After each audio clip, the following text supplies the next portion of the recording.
So, right now, there is a boom in as far as renewable energy is concerned, as far as projects are concerned.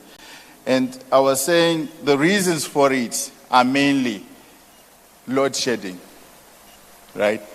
It's mainly the realization that the utility cannot provide our supplies, yeah? And then thirdly, it's because we have got a lot of activity in the economy right now. So that's driving the uptake in the renewable energy. So we are now seeing a lot of activity in residential. The pity about Zimbabwe is that it's undocumented, right? Okay. It's undocumented. We've got a lot of activities in commercial and industrial and mining. So our growth is not really like planned, and it's also not documented. So we need to look and utilize the information that we have to get there. Now, let's look at why the kind of things, I think these policies have been talked about. We are not able to enforce renewable energy, or rather standards on renewable energy, because we need to revise the acts that were done some years back. The integrated energy plan is key so that we can actually have a coordinated approach in the industry. And that plan must be open source and must be transparent as well. We have a rural electrification master plan, which is not operational. I think we need to operationalize that. We actually also need to have policies in certain areas like electric vehicles, energy efficiency. I know a lot of work is being done to address this, but I'm just saying that right now, those things are missing. Inconsistent policies. National project status was granted to renewable energy sector. It was withdrawn, and we were told that you can access duty rebates through Statutory Instrument 6. That, again, was repealed. So we don't have those benefits, right? Net metering, right? The assumption that was there is that net metering, we were going to harvest the power that's on our roofs of projects that were in existence. But we're not taking advantage of new projects. We're not taking advantage of the money that is in Zimbabwe, of people who have roofs, they have their own money, and they would like to, to generate power, right? So we need to have some of those things. On duties, incentives, we have mentioned that prescribed asset status, the process is quite onerous. On duty exemptions, it's not fully encompassing for everything to do with solar. So there are things that are not covered. For example, components and, VAT. If we take out the VAT on some of these products, it can make a difference for the projects. IPPs are being made to pay VAT, import VAT, before they actually start generating their revenue. Again, that also has a barrier too. We talked about EIAs. We need waivers not to have EIAs on rooftops. Smart meter charges, they're quite high. We cannot afford them. We need that to be reduced. Foreign currency, I think I cannot overemphasize this. It needs to be paid in US dollars for projects to take place. Let's not look at ourselves as in an island. Money goes where it can be, transmitted. Substandard products, they're flooding the market. I have not seen anywhere where, as a country, we have come together to solve this problem. I think it's quite key, and it's high time that we should address this issue. Sole distribution and transmission of electricity. I think we need to put money, right, into the grid to maintain it. The wheeling charges are high, and we need also to stem the losses that are taking place in there. And of course, we have the limitation of the uptake of renewable energy. Yeah, I'm being reminded that I must go off the stage. We don't have a credible off-taker. We need intermediation. It's lacking in this market where we are saying ZEDC is not able to pay, their customers in USD. Therefore, if somebody can come in between, it can also help our cause. Financial services. I think the cost is high. Microfinance charge 10% per month. The banks also, they are charging, 12%, which are high. I think you acknowledge that. We don't have local financial instruments, and then we don't also have funding for pre-feasibility. Now, I started to populate this, and I think in Zimbabwe we should start talking numbers. AECF has put in 9.7 million into this market, supporting project developers. EEP Africa has put in 2.3 million euros. Undp has put in a minimum of 28 million US dollars. I haven't got the other figures I'm expecting from USADF and Old Mutual. But this is the money that we are saying has been put into catalyzed investment, and it needs to be complemented by local financial institutions so that some of these funds are catalytic in nature. So the projects are being left hanging, right, without support from local financial institutions. DFIs, donors need to coordinate their projects because we have a lot of projects that are taking place, most of them duplicating each other, in the market. Donations also give distortions for renewable energy markets. And procurement is done on international platforms. We need to capacitate, local entities. Data for the sector is key for us to know exactly what is happening. Upfront costs, country risk, value chain costs. Ministry of Energy needs to take leadership in energy projects. I think we have a number of ministries that are carrying out projects in the sector. For us to be able to build this sector, I think it's key that we have that coordinated approach. Well, that's us, some of our members. Thank you. All right. Thank you, sir. Oh, please, another round of applause. I know he would have talked a lot because he's passionate about renewable energy. Isaiah Nyakusendwa, please, a big round of applause for Isaiah.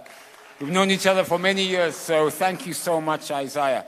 I hope that you put your email addresses, and I'm sure that the organizers will, if I can speak for them, email you all the presentations that came up today, so you have them on your record. So please make sure you've left your email at the registration desk, and we'll get you those presentations. Now then, if I can call up three pitchers now, please. Mr. Kudakwashe Muchenje, Equinox Energy, Amelia Wilson and Lisa Marie, Pitch Desk, and Fidelis Mashonga, Last Mile Energy. Please, can you come up to the podium?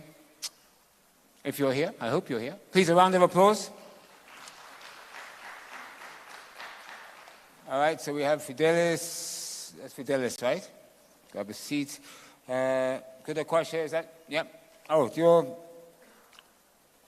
Yep. Okay, brilliant. Grab a seat over there. Thank you. All right, so as I said, we're not going to give you unlimited time. I think we said 7 minutes, and there's a lovely lady down there who is going to beep you when you run over time. So you have 7 minutes to pitch. Remember what I said? There's investors out there. Speak to investors like you want to sell your projects. Okay. Right, so let's start off with Kudakwashe Muchenje, Equinox Energy. Please, a round of applause, Kudakwashe. Right, you need... It's actually Ngoni. Oh, sorry, it's Ngoni. Sorry, I got the wrong thing here. Sorry, Ngoni. No worries. Here we go, mate. Okay, no, you have to... Should I hold it? No. And also, it's downwards, not up. Downwards for your... Yeah, see what I'm saying? I think... Where am I pointing? Just point anywhere. I think it should work. Let's try it now. Yeah, okay. Does it work? Yeah. Good afternoon, ladies and gentlemen. My name is Ngoni Muchingwende, representing Equinox Energy. Get closer to the mic. Guys at the back can't hear you. Okay. Thank you. So Equinox Energy is a 10 megawatt solar project which has been licensed and registered by Zimbabwe Energy Regulatory Authority. I'm not going to waste a lot of time talking about the problems that we have with respect to the power challenges. I think those aspects have been discussed in detail. I'm going to try and move as quickly as possible and get to the cracks of the issue where I talk more about the risks and how we're hoping to address some of them. But yeah, we do have an energy gap. We are going through load shedding. The project is in Mudzi. That area is also deeply affected. Mining is growing in that space. So it's also an aspect where if we can set up our project there, we can also tackle and hit the boom that's coming through in the mining space, which is localized in Mudzi. So the project will be feeding into ZESA, ZETDC. We've got a PPA that's signed. Just to walk you through some of the key milestones, I'd like to think we're 98% shovel ready. In terms of registrations are all done. Zero licensing, grid impact assessment, feasibility studies, the land lease, the agreements have been signed. We have national project status, got prescribed asset status. I'll elaborate a little bit more about that. We also have the EMA certificates, that's complete. We've got a tariff approved by ZERA at 9 cents. PPAs with ZETDC, as mentioned earlier. There are a couple of tax incentives which we will be taking advantage of, which come with rebates and holidays. And we've got an escrow agreement with Stanbic. I'll elaborate a little bit more on that. And EPC, we've shortlisted an EPC. And this EPC, nonetheless, we haven't signed or committed because we do know some financiers like to come with their own preferred EPC, so there's a bit of flexibility there. In red, the government implementation agreement has been spoken about for quite a bit. Time is running out. And I'm realizing that, so Equinox was shortlisted for the government implementation agreement. We're quite excited about that because it allows us to take advantage of the guarantees that are coming through and issues to do with remittances being addressed. It's a 10 meg project. It can be implemented in two options, A, being a 2.5 meg in phases, or B, just going the whole 9 yards and doing a 10 meg project. The IRR for the full 10 is sitting at 16%. It's quite attractive. If we do it in phases, we would start at about 12%. That's due to some fixed costs which come in at inception. We can't downscale on the interconnection, so that's something that would be improved as we're moving forward. We want to put in a tracking system, so it comes through white tracking because 30 to 40% of the energy production is increased, so a better return on investment. In terms of the model, we've got Equinox, and I mentioned ZETDC as the PPA.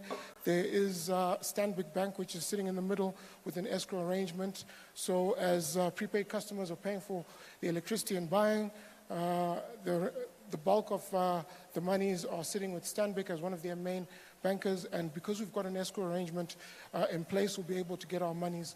I mentioned it's a 9 cents, it's a 25-year PPA.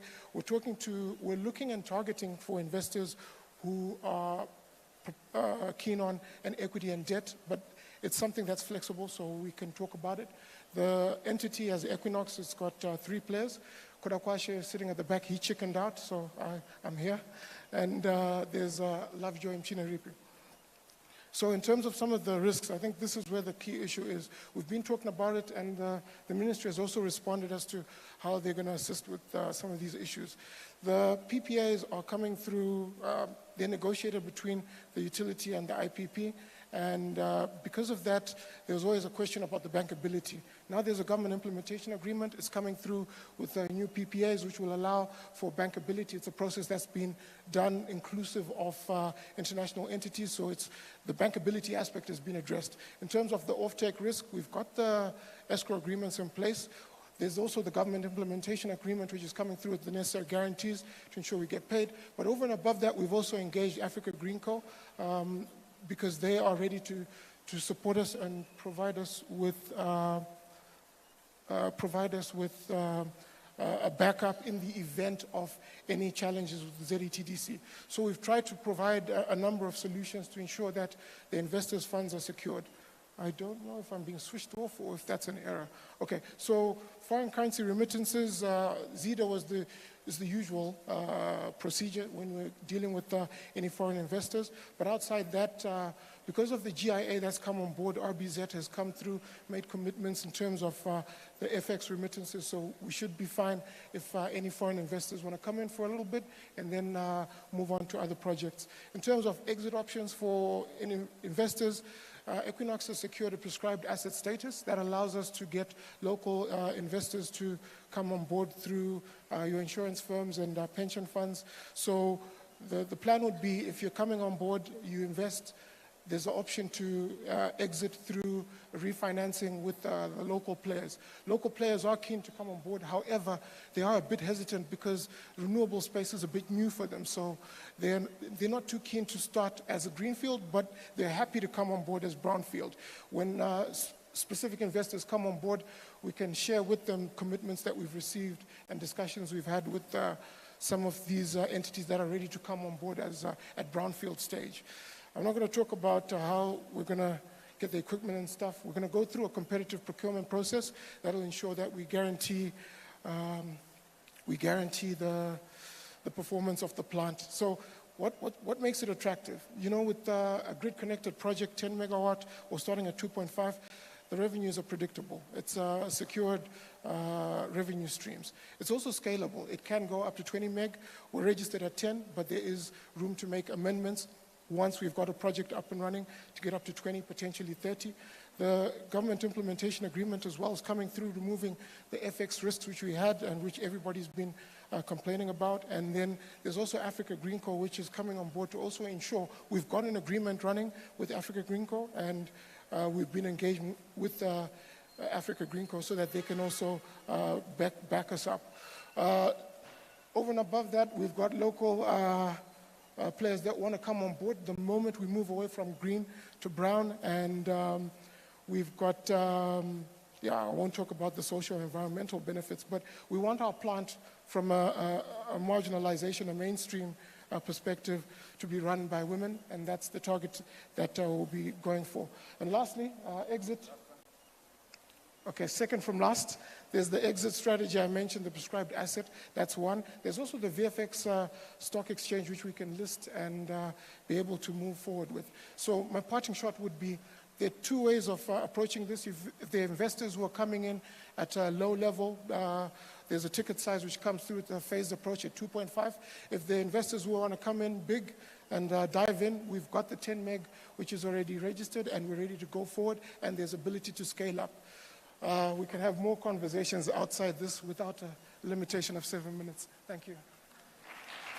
That was really good. You did it in 7 minutes. Congratulations. Thank you. And I believe one thing you didn't mention is in Mudzi, what area? Mudzi District. Okay, thank you. Please, a round of applause there for Equinox Energy. Right then, let's now I'll call up now Lisa Marie, do you want to do now? Okay, Lisa Marie, she's representing Pitch Desk. Lisa Marie, the floor is yours, 7 minutes. Oh, sorry. Okay, I'll rather hold it. Okay, cool. Hello, good afternoon. My name is Lisa Murray, and I am with Mobility for Africa. So I apologize, I do not have a presentation offhand. We're sort of just clocked in, but then I was like, it's okay. Because we need the money anyway, don't we? So Mobility for Africa is a for-profit company providing shared environmentally sustainable mobility services to rural communities, particularly women. So what's the problem? The problem is rural areas are inaccessible, there's lack of mobility options, and the options that are there are currently flawed, as two-wheelers exclude women and limit carrying load capacity. Second-hand cars are costly, economically and environmentally unfriendly. So what is the solution? We as Mobility for Africa tailor-made Humber, which is a three-wheeler electric tricycle, which has a tailor-made 48-volt lithium-ion battery, which we made as Mobility for Africa here in Zimbabwe, which can then plug into your Humber, which is the electric tricycle, and you can go on a range of 100 kilometers on one single charge. So we provide shared mobility services, transport and logistics. We cater our services to buyers and sellers and individuals in the service delivery market. So what our revenue models with regards to us as a company, we do short-term rentals. As an individual, you'd be giving us a monthly fee, or as a group, shared between 2 to 3 farmers, and they also aid in affordability.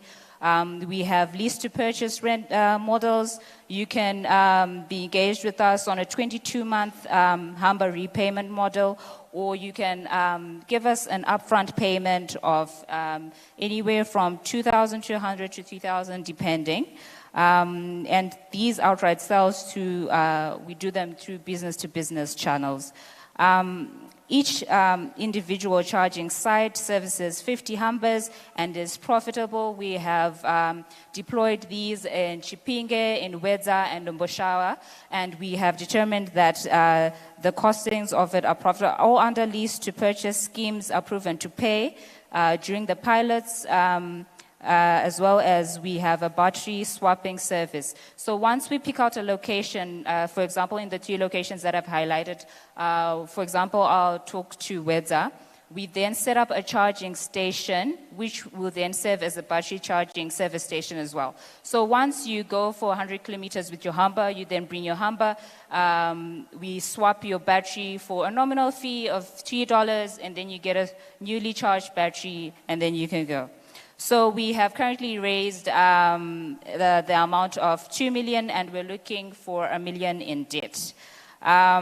Before using the Humber, some farmers took way longer to reach the markets, to reach other services, for children to go to school, the hospitals, but there have been case studies with regards to community health workers that have highlighted that the Humber has assisted communities while also being profitable to us as Mobility for Africa. Thank you.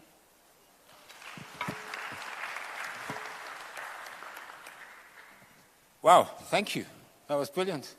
Nice and to the point. Here they've raised 1 million, 2 million, looking for another million. And of course, the projects there, you've got all the clearances as well. So congratulations to you. Please, a round of applause, Lisa Marie, pitch desk. Now then, last but not least, because we do have other pitches, is Fidelis Mashonga from Last Mile Energy. Fidelis, you have a pitch, you can just point downwards, that will give you. Oh, thanks. Do you want to talk here or walk? Yeah, just put it back.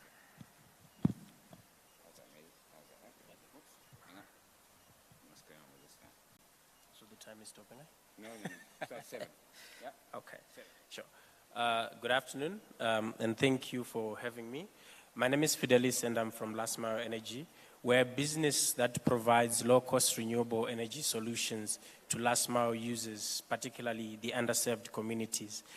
So we're seeking for $500,000 to enable us to acquire 7,500 customers in the next coming 24 months. So what is the market opportunity? We've heard what the market opportunity is since morning, but there's a stark energy divide that is between the, between the rural areas and the urban areas, and we want to try and solve this gap. And this energy demand is going to double as the country urbanizes and also increases in economic productivity.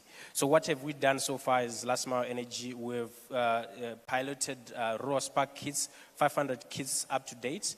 We have a partnership with rural spark, and we've been selected for technical assistance with SACRI. What we plan on doing in 2023 is we plan on signing a term sheet with a European DFI that will enable us to get $250,000 and distribute 5,000 kits by the end of 2023. So our technology is solar home systems. So we are currently focusing on the Spark product, which has got barbing kits, radio, television set, solar panels. It's modular. It's got a pay-as-you-go functionality. It's got productive use capabilities, and it's got mobile charging. our systems are Verso certified and Lighting Global certified. So what's our model? We use pay-as-you-go enabled by Spark Energy and credit model enabled by Zimnat Microfinance. So we target corporate clients. So far we've targeted Masawara, which has got about 3,000 employees. And we're also targeting underserved communities in the rural areas. Sorry. Our team has got over 50 years combined experience in project management, banking, finance, business modeling. So your money will be in good hands. We'll use it very wisely. Don't be afraid. So the risks that we face right now is loss of key personnel, cost increases for procurement and shipping, and risk of components generating less electricity over time than expected. So we plan on mitigating these by diversifying our product portfolio, diversifying our business and revenue models, offering competitive long-term incentives to our key personnel, and implementing a comprehensive enterprise risk management model.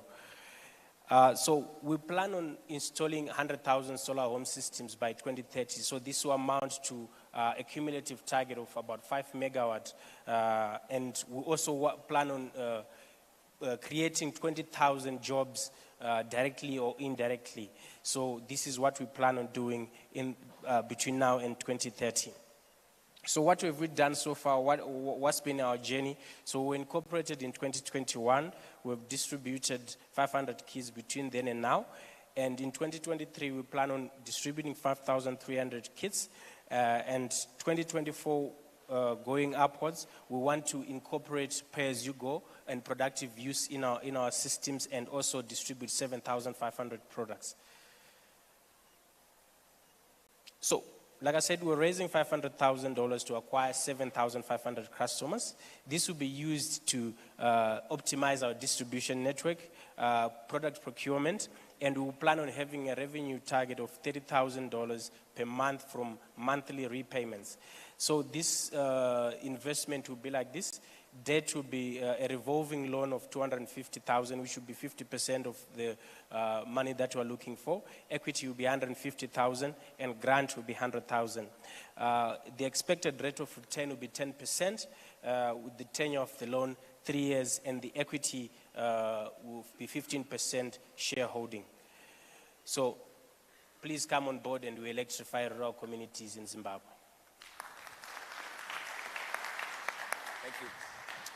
Thank you very much. Please, a big round of applause, Mr. Ngoni from Equinox Energy, Lisa Marie, Pitch Desk, and of course, Fidelis Mashonga, Last Mile Energy. Now, they are here. Please talk to them, contact them. They're here to talk to you and give you more details should be required. Ladies and gentlemen, thank you very much indeed. Please, a round of applause.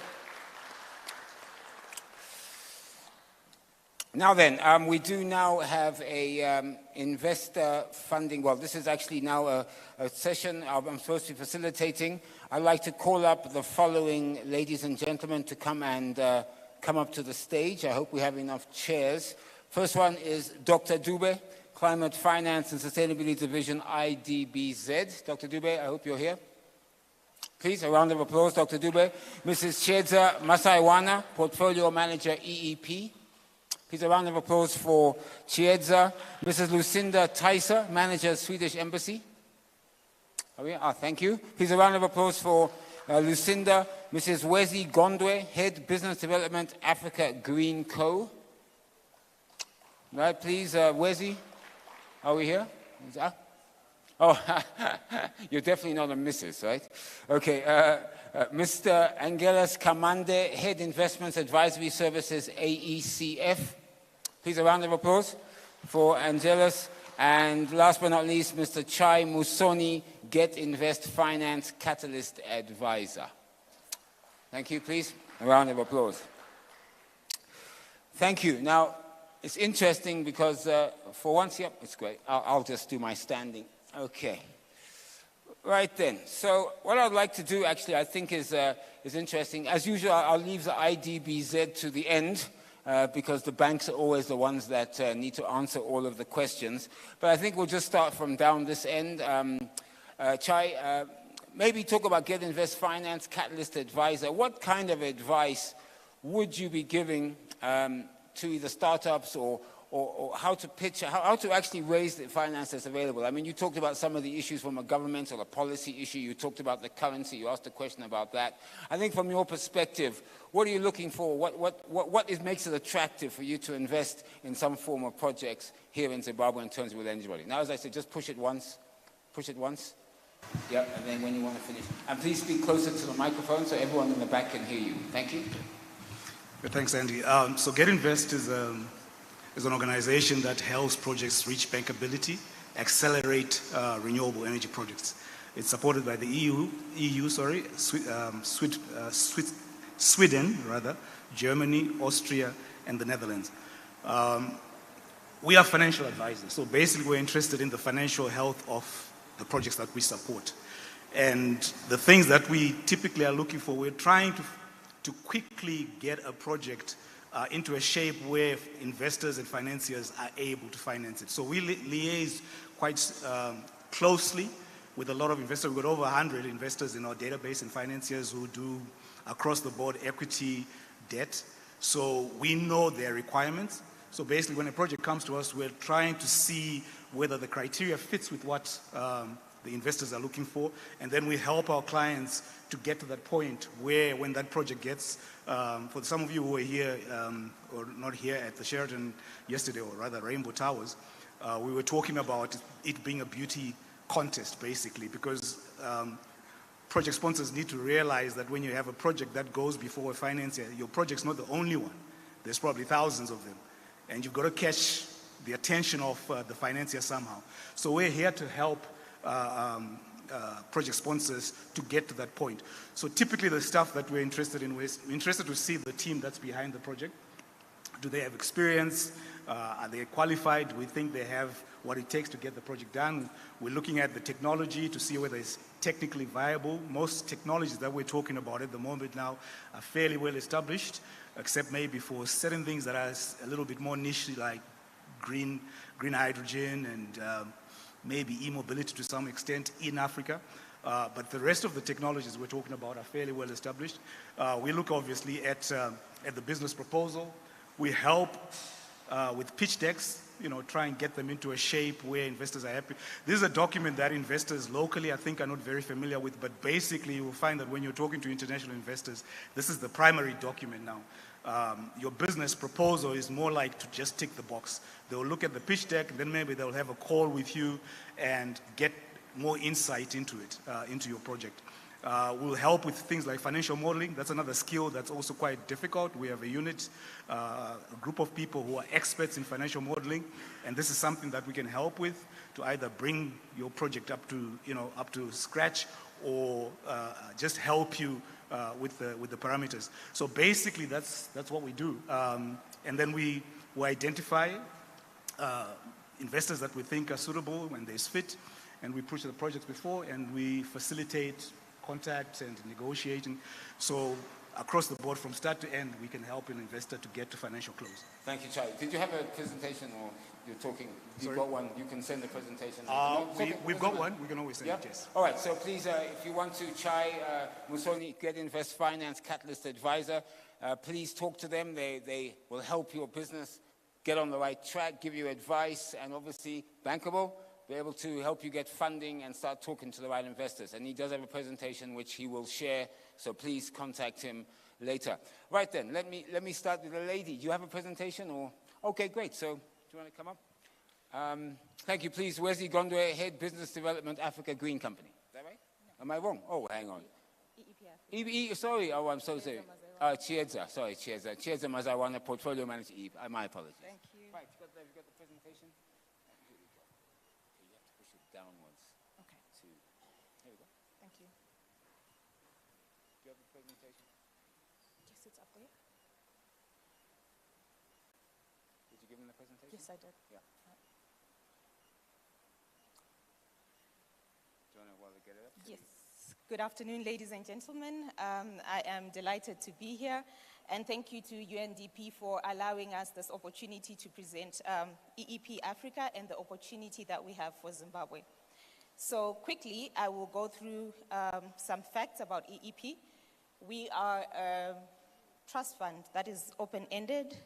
We have several donors that bring money into that trust fund, and Austria is one of them. Switzerland spoke just recently. They are one of the funders. NDF, Denmark, Finland. We operate in East and Southern Africa, and we have projects across 15 countries in those two regions.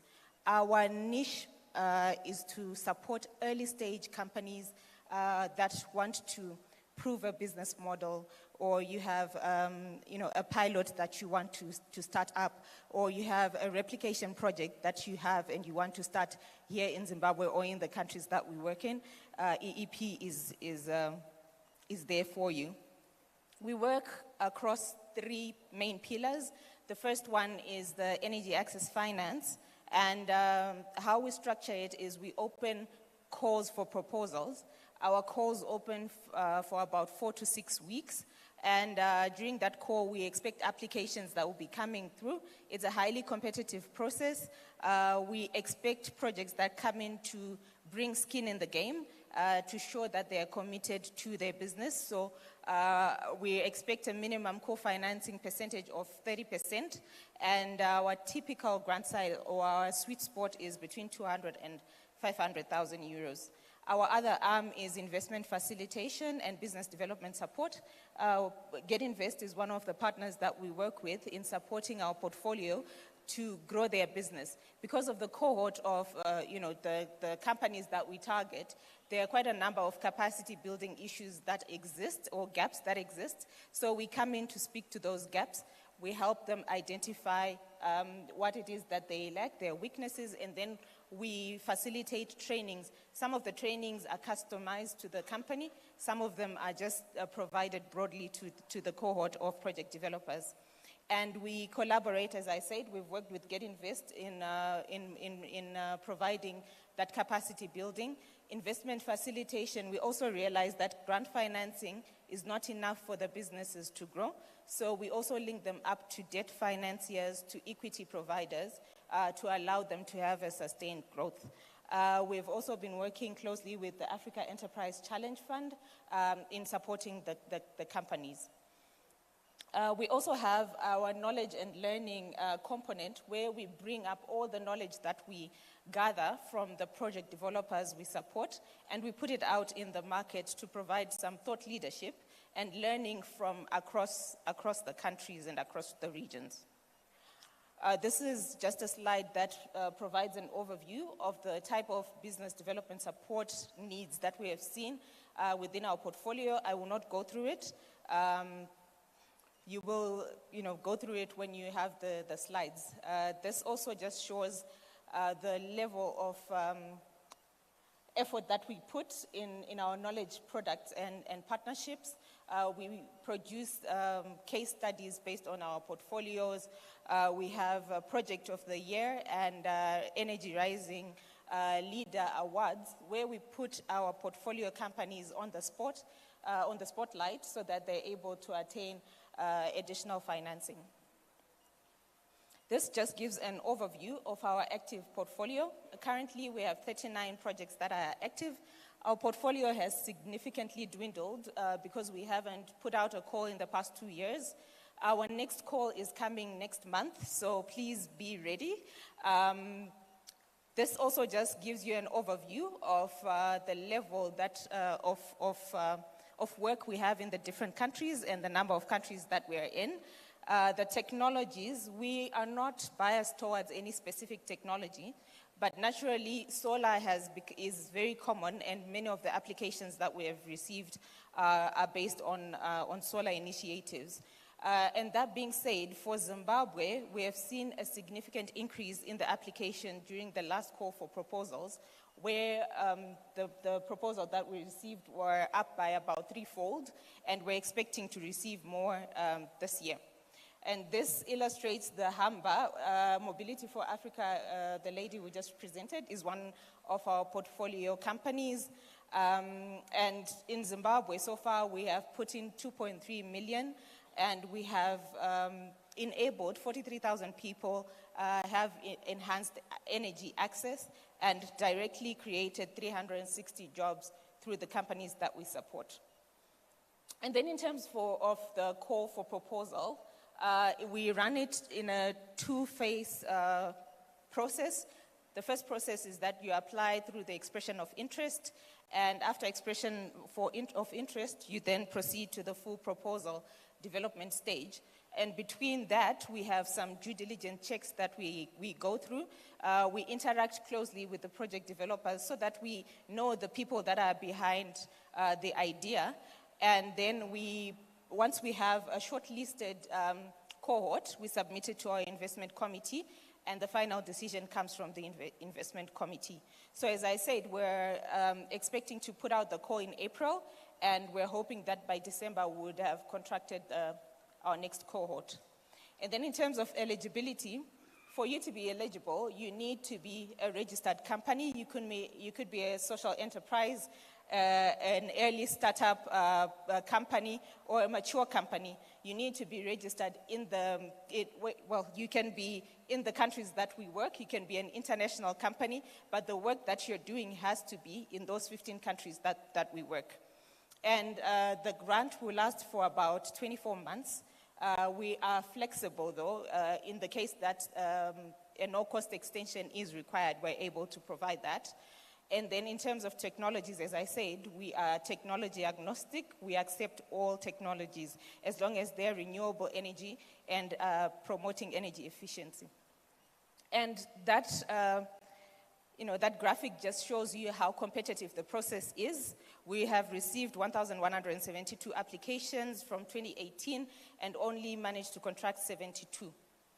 So what we look to fund, as I said, skin in the game. You have to come in to show that you're committed to the business. We also fund the team that is behind the business. So in as much as innovation is important, it is also important to have a credible team behind your business plan. We also look at solutions that are locally driven.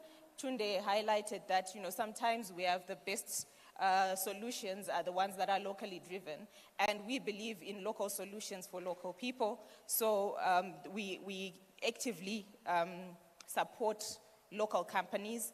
And then in terms of inclusiveness, we want to see how are you integrating gender, how are you working with the youth, and reaching the last mile as well is one of the things that we really look at. In terms of being prepared, if you're interested and you want to apply, these are the things that you have to prepare for now, because if you do not have this, right at expression of interest, you're going to be knocked off. So have your company registration in place, have your bank account in place. If your project requires land, you have to have secured that land, you have to have your permits, your licenses, or if you do not have your permits and licenses, you need a clear plan to outline where are you going to get that license, by what time are you going to have it. You have to have an understanding of your environment, so mapping out your risks and your mitigation strategies as well. If you have interacted with other investors, we also want to have referrals from the investors that you have worked with. And in terms of what's excluded, we do not fund LPG gas initiatives. We do not fund market research or technology research or capacity building interventions. We do not fund also technologies or business that are already proven or are very common. We're looking for innovation. So I am happy to be here, happy to also answer any questions that you may have and to interact with you after the session. Thank you. Please, a round of applause. Shedza Mazawana, Portfolio Manager, EEP. So, what did you say? Next month is the call, right? 1 month, so be ready. Talk to her, understand what they need. She's here tonight. You can obviously meet her later on after the session. Now then, if I can call up now Mrs. Lucinda Tyser, Manager, Swedish Embassy, for a few words. Please, a round of applause for Mrs. Tyser. Do you have a presentation? Or? Yes, I do. Okay. That was sent. Do you need this up or you want to hold it? I can hold it. So you push it down. for the next slide. Well, yeah, when they get it there. Good afternoon, ladies and gentlemen. So here is a brief presentation about the Embassy of Sweden's work in Zimbabwe. CEDA exists to raise people out of poverty, and this is done through investment in various organizations. Typically, it would be through an NGO or a UN body, but there's more and more emphasis on collaborating with the private sector now. And environmental protection is seen as a prerequisite for poverty reduction. So the Embassy of Sweden in Zimbabwe has got a strategy, and there are 3 strategy areas. It's democracy and human rights, inclusive economic development, and environment, climate, and sustainable use of natural resources. And it's this area of environment that's relevant for today. So specifically, we're looking at your sustainable use of natural resources, including conservation of biodiversity. You're looking at building resilience to climate change, renewable energy access, and energy efficiency. So how do we go about doing this? We have active partners that we fund that have programs on the ground. So currently, under the environment portfolio, we have the AECF, which provides support to the private sector. We have support to UNICEF, that is improving wash services in Zimbabwe. And we have the Zimbabwe Resilience Building Fund managed by Undp. These top 3 programs were implemented under the previous strategy. So new to the portfolio is the Zimbabwe Environmental Law Association, the Modern Cooking Facility for Africa, which I'll talk about next.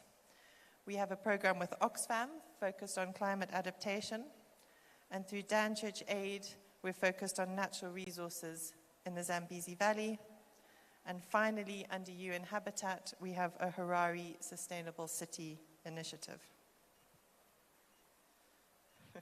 So this is probably the part that's interesting for everyone in the room. And I think as CEDA, you're slightly removed from the private sector. So there's no direct interaction. But just as a heads up, through the Modern Cooking Facility for Africa, there will be a call for proposals, probably during August 2023. So if you are a clean cooking service provider, please look out for that. That's coming.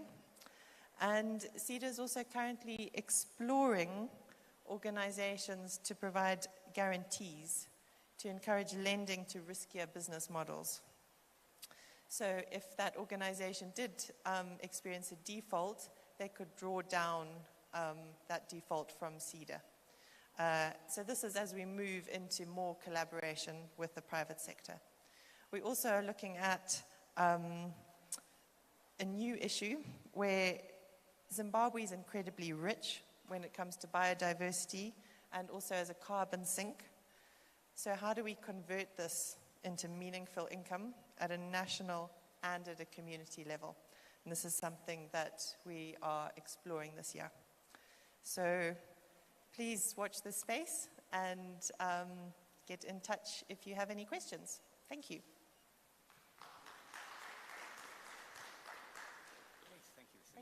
Great. Please, a round of applause. Lucinda Tyser from Manager Swedish Embassy. I think you saw her contact details there. Proposals for the, I like that cooking project. That sounds great. So please contact her. She'll be around so you can chat to her, find out more details about CEDA and, of course, the Swedish Embassy and how they can support your business. Now then, next I'd like to call up Mr. Angelos Kamande, Head Investments Advisory Services, AECF. There you are, Angelos. Please, a round of applause. You have a you can just talk, my man. Yes. Go for it. You can wander around if you like. Thank you very much. Good afternoon, everyone. Sorry I don't have a presentation, so just allow me to speak about AECF. The ECF is a catalytic capital provider. We've been operating across Sub-Sahara for the last 14 years. And right now we operate across 26 countries across Sub-Sahara. And Zimbabwe is one of those. We started operating in Zimbabwe 2009. In that period, we've supported about 45 private sector companies. Initially, it was in the agribusiness space, but in the last couple of years, through the support of CEDA, we entered into the renewable energy space, together with the support of LCDO as well. We currently have a portfolio of about 11 private sector companies. There are some of them in the room, you know themselves. And I think what I wanted to share today is part of what AECF does. And beyond capital, which is, I guess, what everyone is after, we want to make sure that at the end of that capital you receive, you're able to survive. We were part of the masterclass, and that's part of the reason we are part of this forum. We're part of the masterclass that took place yesterday. And our ideal is to ensure that even if you don't get that capital from the commercial investor, you have configured your business to survive the waves. You've configured your business to survive anything that is thrown at you. So we are looking forward to work with you throughout. And we've ended up developing 2 key products as the AECF. One we call the AECF Academy. And the AECF Academy is a digital platform. We invite private sector companies, we walk the journey with you, we have in-house coaches, and right now under the AECF Academy, we have a program that is funded by the AFDB under the AFAWA program that is supporting women across Sub-Sahara. And Zimbabwe is actually one of the countries that are benefiting. So if you're a woman entrepreneur in the room, on the 8th of March, which is the International Women's Day, we are doing our second launch of the Nkwanzi program, pure women-focused investment readiness program. So we look forward to receiving your applications. The second intervention that we have is called AECF Studio. Essentially, we have a resource pool of experts. After operating across Sub-Sahara for 14 years, we've understood a few things about what makes SMEs, private sector companies, profitable. So we want to share that experience with more companies. And whereas AECF funding most of the time is limited to 5 years and limited to funding windows that then depends on donors coming in, we've opened it up to more companies that are outside our portfolio. And essentially, it's open to any company that is interested in the service. So we invite you to work with us. We invite you to partner with us. And I will share my contact details for view. And just to say, we work with different partners from the financial side. Get Invest is one of our partners. For companies that are asking for too much money, we pass them on to Get Invest. And for companies that are a little bit early stage, we pass them on to EEP. So as you'll see, it is an ecosystem of partners that's working together. And we look forward to working with you, of course, towards sustainability. Thank you very much. Thank you very much. Please, another round of applause. Angelis Kamande, Head Investments Advisory Services, AECF. Now, I definitely know that this isn't a Mrs., but we're talking here about Business Development Africa Green Co. So I'm definitely not. So where's he gone? Where's he? Please. You have a presentation? Okay. Push down when you want to move this down. Afternoon, ladies and gentlemen. It's a pleasure to be here, and it's an honor for us to have been invited to speak and present at this forum. So, very quickly, Africa Green Co. We are an intermediary in the energy sector, and I'll just spend, for those of you that have not interacted with us or heard of us, I'll just spend a minute or two just briefing you on what we are. And so we are an intermediary in the electricity sector.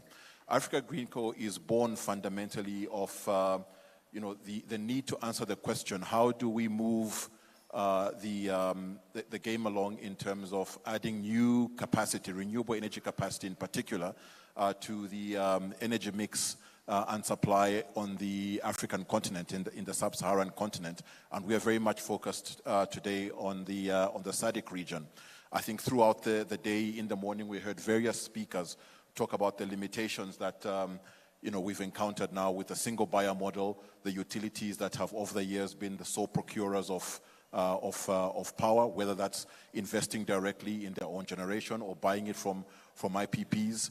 We heard about how there are financial difficulties that they face, and really at the end of the day, the limitations that the national treasuries that back them up when they contract for power, the limitations that they have as well. I think it's topical and really characteristic across the region that model has reached its limitations. Whether you're talking about Zimbabwe or Zambia with ZESCO, or indeed even South Africa and DESCOM, I think over the last few months, almost on a daily basis, we hear about kind of the worsening situation with the electricity supply situation in South Africa. So we exist fundamentally to provide an alternative offtake in the market to IPPs and unlock IPPs that in many markets have been trying to get off the ground but essentially have been stranded. And we do this by two things. How do we provide a bankable PPA on a long-term basis, 20 to 25 years, without a government guarantee to support the offtake? And we do it in two ways. Fundamentally, the ultimate risk that investors and lenders want to address is, what is the strength of your offtake at the end of the value chain? Who are you selling the power to, or who are you selling the commodity to? How strong are they, and what do you do? What are the alternatives? How do we get out if something goes wrong in those circumstances? So, if we procure power from an IPP and are on selling it to an end user, what do we do as Greenco to mitigate that bilateral default risk? Well, we looked at the SAP market, the Southern African Power Pool, whose coordination center is actually headquartered right here in Harare. And we looked at that and said, look, power pools in other markets have for a long time played the role of market diversification and ultimately risk mitigation. And when we looked at the Southern African Power Pool and did our studies on how it had performed statistically, how the market had performed, we found that the Southern African Power Pool actually is a very credible alternative market that can mitigate bilateral demand risk. And just to kind of give you a headline figure, when we looked at the last 5 to 7 years, including when COVID hit the region and the markets shut down, the probability of default for a typical solar plant in the region, when you mitigate that using the Southern African Power Pool, backed by our liquidity buffer, and I'll talk a bit more about that, but backed by our liquidity buffer, the probability of default is 0.1%. That's investment grade.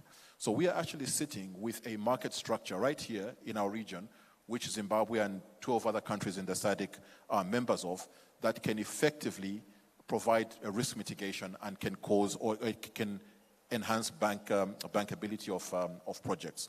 So we don't own assets. We don't invest in generation or transmission assets. What we provide is a long-term offtake and can mitigate that through market structures operationally and through a liquidity buffer that effectively cash collateralizes your PPA.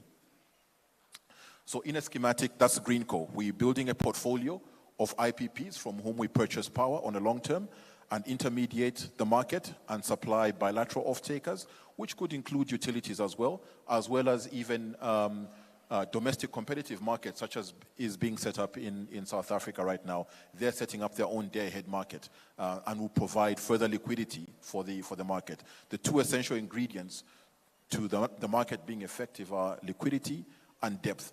And that is true really for any other market. Look at capital markets, financial markets. If you're trading in stocks or fixed income instruments, what you need as an investor is a liquid market and with depth. And that's exactly the same for the electricity market. What we provide essentially, our kind of like value proposition is to facilitate investment in greenfield projects.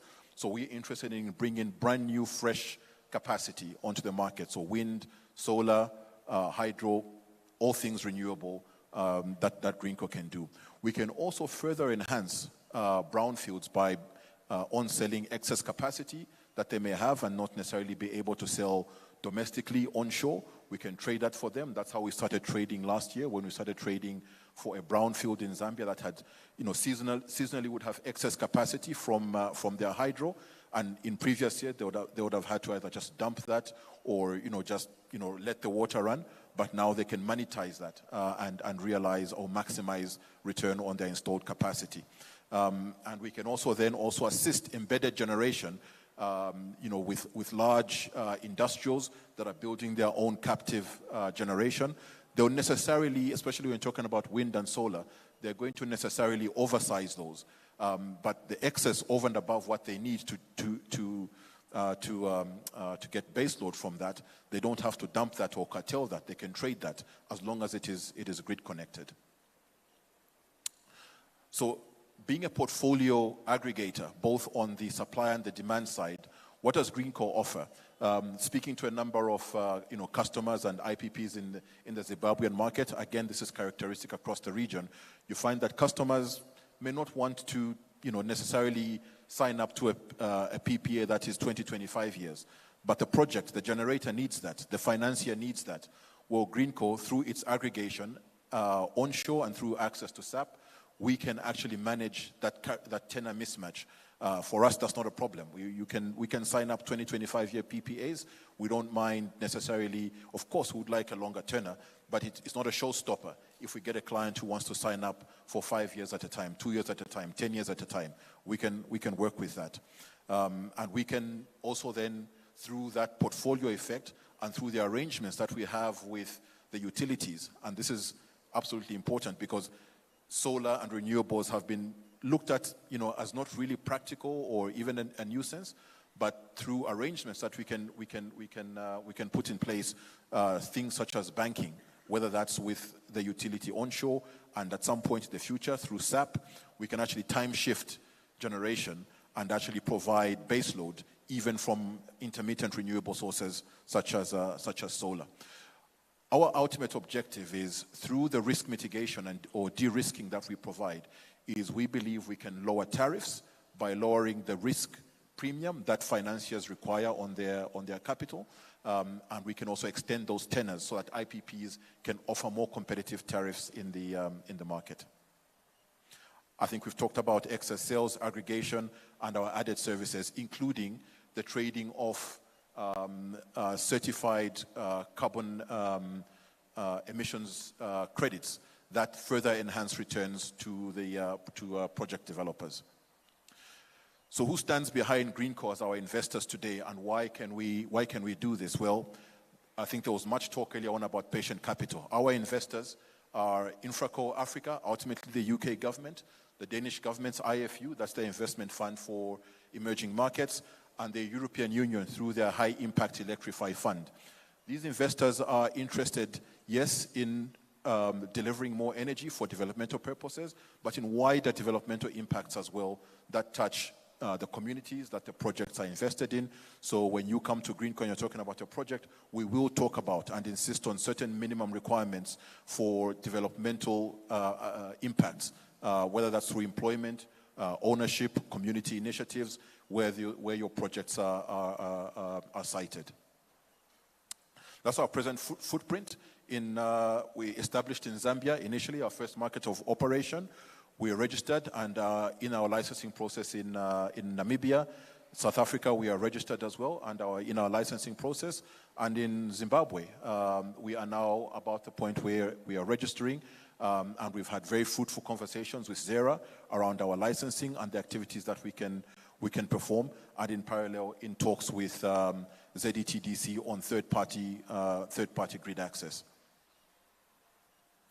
I think it's just important to mention, when you talk about new entrants and innovation and traders, that the national utilities will still remain very pivotal to the success of private sector, led investment in generation and even, further downstream services, because we all need grid access. We need them to be performing efficiently, strongly, I think earlier on we talked about, technical losses in the system of 18%. We need those efficiencies to go up so that the whole ecosystem and the whole value chain benefits and is more efficient, and ultimately the customer gets a fair price for power.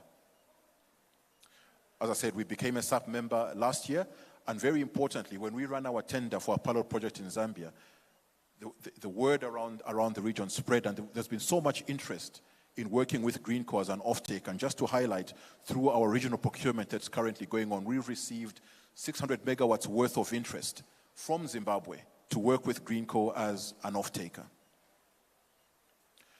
I think a lot of these we have talked about. I'll run through quickly. Just as a demonstration, our pilot project in Zambia, which is now approaching financial close, as a demonstration that this model actually works and can deliver. I'll just quickly say here that it's the first project in the region that would depend on SAP for its mitigation, and has received very favorable financing terms from 2 international DFIs that are prepared to lend to the project. I mentioned the study that we conducted on the SAP. They've done their own due diligence to validate that study.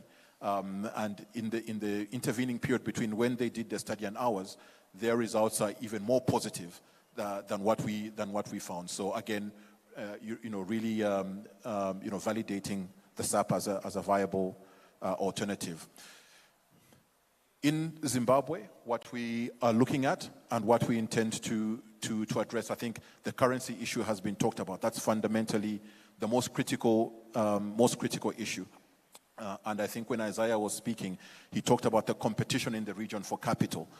That is absolutely essential and central to the bankability of projects in Zimbabwe. That I think pretty much has been done, if I understand correctly, in the petroleum sector, a dollarization of the electricity market, electricity sector, to make sure that lenders are 100% comfortable. They have unfettered access, and investors unfettered access to hard currency, because all these projects, until our interest rates, the same situation in Zambia, in our domestic currencies, are low enough and we've got enough tenor to finance in local currency, they'll all be funded in dollars, in hard currency. So that's the reality that we must accommodate ourselves to make these projects work. We'll offer a liquidity buffer. We are in the process now of assessing how long that needs to be in other markets. That's equivalent to 12 months worth of PPA payments. It could be the same or slightly longer in Zambia, but when we partner with strong off-takers, we can extend that and share that risk with those off-takers, particularly those that are export-oriented. And I just cite here, I think it's a very good development that you've got an IEUG that has formed in Zambia. They've got something similar in South Africa. So an organized group that comes together like that can really bring financial muscle to the table and secure power. And I think, we are, as I said, we're on a licensing path, but just to highlight here, I think worth stating that we were thinking along the same path as what this conference or this forum has done today, and that is, rather than approach the market in an ad hoc manner, talking to an IPP there, an IPP here, and they've got their own set of terms that their lenders have given them. We want to take a next step and say we want to develop, a programmatic approach to bringing IPPs on board, i.e. bringing together potential lenders, IPPs, and other providers of de-risking instruments, and really start to define the parameters of what makes a renewable energy project bankable in Zimbabwe, bringing the off-taker to the table as well. And then as a further step to that, standardizing what the kind of like green core structure documentation would be that will accelerate the onboarding of IPPs and accessing the market to, giving them access to market through green core's intermediation. So we look forward to engaging further with developers present here in the room, financiers who have expressed work with Greenco and IPPs in the Zimbabwean market. Because if there's one thing that's evident is you've got a credible market, you've got IPPs that can deliver. We just need to unlock these few things that really, then give full access to investment to flow into the market. So with that, I'll just say let's pick up the conversations going forward around how we unlock these issues together. We'll engage the Ministry of Energy continually on this matter, the Ministry of Finance and ZEDA as well, to work together to solution for these challenges. So thank you very much. Please, a big round of applause, Mr. Wezi Gondwe, Head Business Development, Africa Green Co. As he said, he will be around later, so please engage him and engage all of the other guests here on the set, on the platform. Now then, if I can call up Dr. Dube, Climate Finance and Sustainability Division, IDBZ. Dr. Dube. Please, a round of applause, Dr. Dube.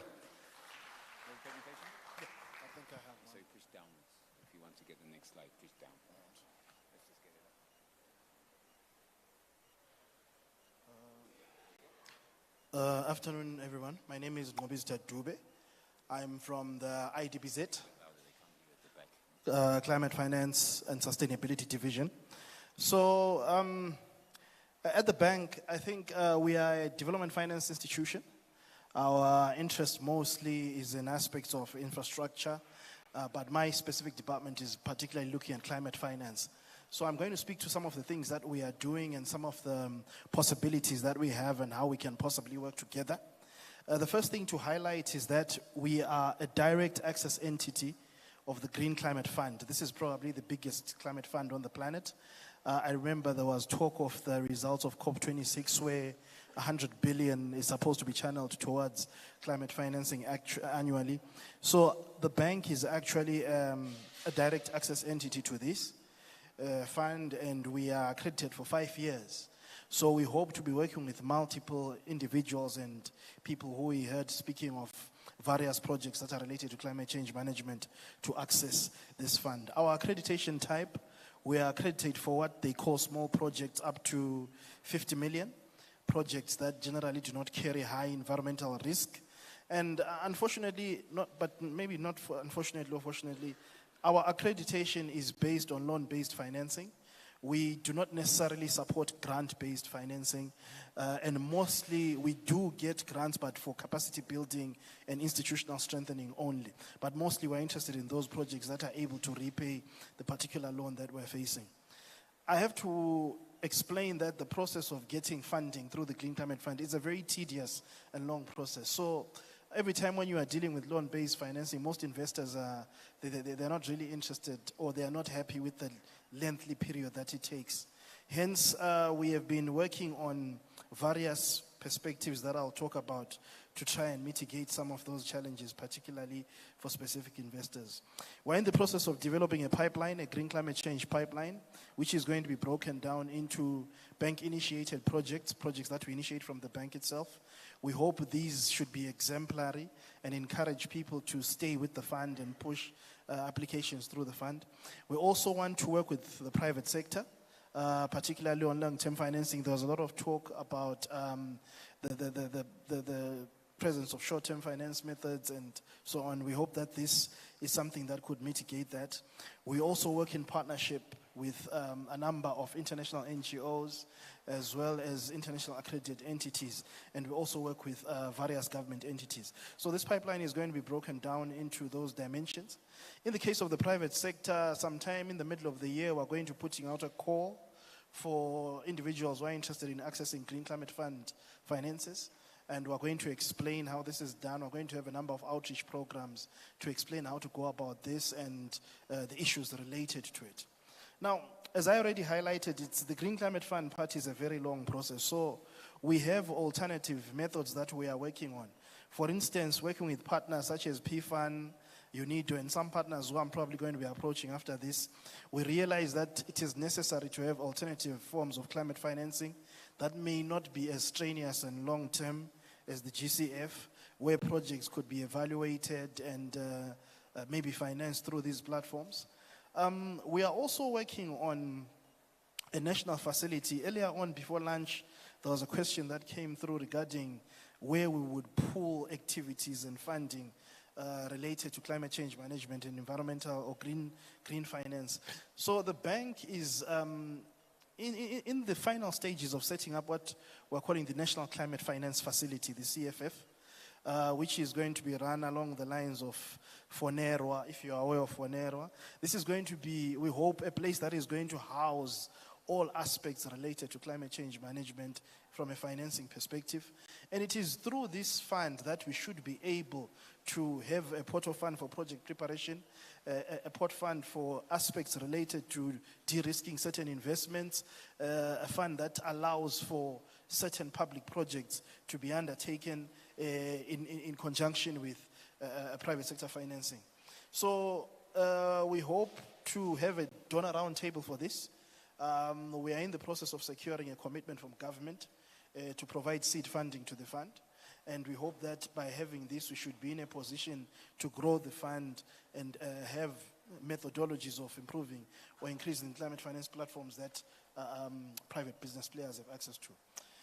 Together with the SDG Fund, Old Mutual, and Zimnet, we have also put together what is called the Renewable Energy Fund. It was launched last year, and we are still in the process of coming up with the operationalization institutions, application procedures, and so on. This is a $45 million fund. It is open to everyone. It is going to be available for 4 years. It is a revolving fund, and it is focused particularly on renewable energy. Executed mostly by Old Mutual, but with an advisory committee, and open to anyone who is interested in dimensions related to renewable energy. Right, so I think I'll stop there. Oh, good, we're still going. Thank you, please. A round of applause, Dr. Dube. So $50 million fund, $45 million fund. Talk to IDBZ later on, and all the other speakers up here and my guests. Now, unfortunately, I must give Chai Musoni a chance. He did have a presentation. He wants to show you some of the slides. Chai, do you want to come up, please, from Get Invest Finance? He just wanted to show you some of the slides about how you can get involved with Get Invest Finance and approach them. So, here we go, Chai. Sorry, I'm going to be quite fast. I'm not going to go through all the slides. I think I've explained pretty much what we do at Get Invest. But a couple of issues that I think I need to clarify on. Down arrow. Yeah. Oh, okay. So I think I've gone through basically what we do, mobilizing investment for renewable energy. Basically a funnel that shows the applications that we receive, our portfolio, thematic and geographic scope. So we're basically operational in sub-Saharan Africa, in particular, the Pacific as well, and a bit of the Caribbean as well. So here, that means it includes Zimbabwe, and like we said, we work with over 100 financiers. But I'm trying to get to where I really want to. Some of those people that we work with, what I want to emphasize. Yeah, okay, fine. So basically, I wanted to emphasize on the application process. So if you go to our website, you'll see an application portal. You can basically apply at any time, right? We do the applications are done in rounds. So every month there is a round. It's every 21 days. So basically every month there's a round. All it means is that if you apply today and the round opens in 2 weeks' time, you would have to wait for at least 2 weeks for application to be considered, and then you would be advised. The process basically is that once you apply, your project is looked at in the office and decided upon whether this is something that should be taken on. If it's something that should be taken on internally, is then looked at by at least 2 advisors who then come back and confirm that, yes, it's consistent with what we think we can do. Thereafter, those advisors or allocated advisors will get back to you and advise you that your project's been taken on board, right? In Zimbabwe, actually, I'm based here in Zimbabwe, and I've got a colleague who's seated amongst you who's all based in Zimbabwe. And the idea is that, as we're going forward, a lot more advisors are based in the actual geographies where Get Invest operates, who have a slightly more better insight into risk and some of the other nuances of the market where we operate in. So once that happens, we get into an agreement that we call agreement for acceptance that we enter into. But what I also wanted to emphasize that's important to note is that our services are free of charge, right? We don't bill. Typically, if you went to corporate advisor or an investment bank, you would have to pay maybe a success fee or a retainer. We don't bill that. Our charges are covered by the sponsors that I mentioned earlier on, the EU Commission, Germany, the Netherlands, Sweden and Austria. So those two things, you can go to our portal at any time and apply. There's a very simple questionnaire, and the portal allows you to upload any other documents that you need to upload, your pitch deck, your business proposal, and any other documents that accompany your application. And the service is basically free, and if you get through within a few days after that call is open, we'll communicate back to you that you've been successful. We sign that agreement and we start working with you. Thank you. Thank you. Please, a round of, I know we're getting a bit tired, but a round of applause for everyone on stage, please. Thank you. That's Chai Musoni, Get Invest Finance. Now, I will allow just a few minutes, 5 minutes or so, if there are any questions. Picking up the microphones, please. I think I saw... Oh, okay. Anyone would like to ask a few questions from the gear? Please, there's a gentleman here. Please say your name, stand up, and please can you get to your question straight away and who is directed to, and then they can make a note of the question. Thank you.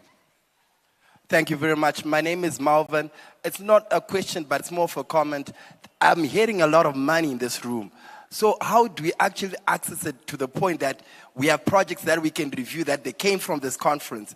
Because when you're hearing millions and there have a lot of pitches, you guys know that I might on EcoCash, these are good projects. So how are they going to be accessed? So how can we review or know that these projects were financed from this conference? Thank you. If I can, I think the issue here is the whole idea of the forum is to bring projects and investors together. And you have all sorts of people, some of the investors on the stage here, obviously some in the audience. Your trick now is to network, to make contacts, identify where to take it from here, how to contact them, find out information. I think they're going to make a call. So really, it's down to you. You need to now really approach these investors and show your willingness. In fact, they kept saying as well, a lot of them said, it's the people behind the project that we back. Yeah? So show you're the person behind the project.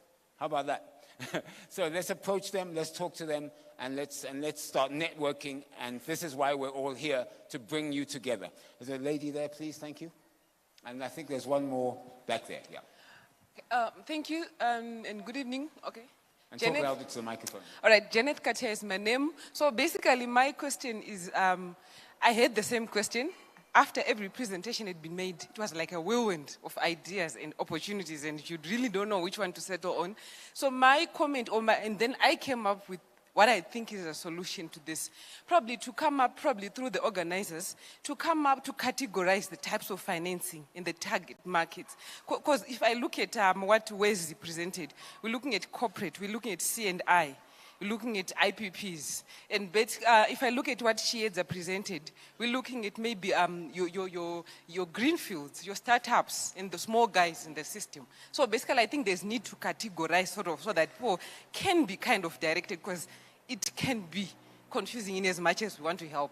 That's my submission. What do you do? What area are you in? I'm a banker by profession, but currently I'm into credit and risk management. Sorry, I can't hear you. I'm a banker by profession, So my background, but I'm into credit and risk management. Okay, credit risk management. Okay, thank you for that comment. I think that's something to take up from the organizers. I think you're right. I mean, there are different projects, different areas that each works in, but still at least they laid out what they do, how you can talk to them. So feel free to talk to them. But I hear you, organizers, maybe take note of that. But please just walk up to whoever you want to and just ask. Yeah, please, that's all we're begging you. Don't be quiet. There's a lady there. Thank you. Thank you very much for this workshop and for the opportunity to give feedback. I just wanted to appeal maybe to the ministry and also the other leaders in the sector to maybe come up with a portal where we have statistics and data and information. Because as developers, it is so hard to develop a project where you do not have statistics that you need. Yes, I can get into someone's office and ask for that information, but it's easier when it's on one portal and it's updated regularly, so that we are not talking of 32% when the percentage is moved to 56%. And we are then putting forth proposals that are based on old data and information. That's number one. And then number two, I wanted to appeal also I don't know whether it would be the ministry again or other relevant authorities for coordination with ZETDC. You know, when you're trying to deal with ZETDC, it is difficult. I hope I will not get shot for this, but it is so difficult. You don't get feedback, you don't get your emails answered, you don't get calls back, you don't get information that you need, and meanwhile, time is moving, and you're trying to put something together. So that's my appeal. Thank you. Sorry, you said your name is an organization? Linda from Venica Power. Thank you very much indeed. Okay, thank you for that. I think the PS touched on it. The issue here, and someone asked a question about putting everyone together. This is a start, and I think it's important that we correlate the names who are here, we add names that aren't here, we start putting together forums where people can discuss and meet each other and talk. Some of these issues can come out and they're addressed, and I'm sure the ministry will put someone there on those committees. Finance hopefully will put someone as well. I think that is what is required now. Unfortunately, I'm not an organizer, but I think that I'm putting out that promise from the organization and also from UNDP. Let's set up some form of formal networking that you can all join, you can all be in. The investors are there, people can talk, find out some of the issues, ask questions. I think that would be very relevant. Thank you. Right then, I think if that's it, I can ask my great panelists and discussions to go. Thank you very much indeed. Please, a round of applause for them.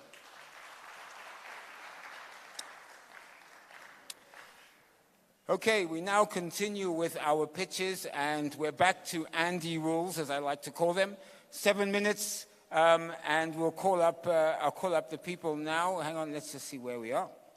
Okay, did that. Okay, fine. So if I can have, please, William Ponela from Zonful Energy. Please, can you come up to the podium?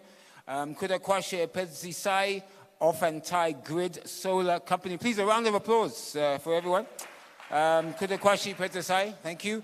Tawanda Jonathan Mushawedu, Regain 37. There you go. That's a better way to introduce someone up to the stage. Thank you. Please, a round of applause. I then have Nixon Songola from Satel. Nixon, are you here? Thank you. Please, a round of applause for Nixon. Nantla Sibanda, Green Viral, is it? VIRL Project. Nantla Sibanda, please, are you here? Okay, we'll move on. And Sharon Yeti, Power Live. Thank you. Please, a round of applause for Sharon Yeti. All right, so I think the only one, Nantla Sibanda. Oh, is that you? Ah, brilliant. Thank you. Please, a round of applause for the ladies. Thank you. Ah, perfect, there's 2 seats left. All right, super. So as I said, 7 minutes. The lady there will give you a countdown in front, so you know where you have, you know what you're pitching. All right, so I'll start off with William Ponela, Zonful Energy. You have a presentation? You have a presentation? Yeah. Okay. All right. Push downwards to get your next slide. Don't worry, his time starts when he starts. I'm already tired.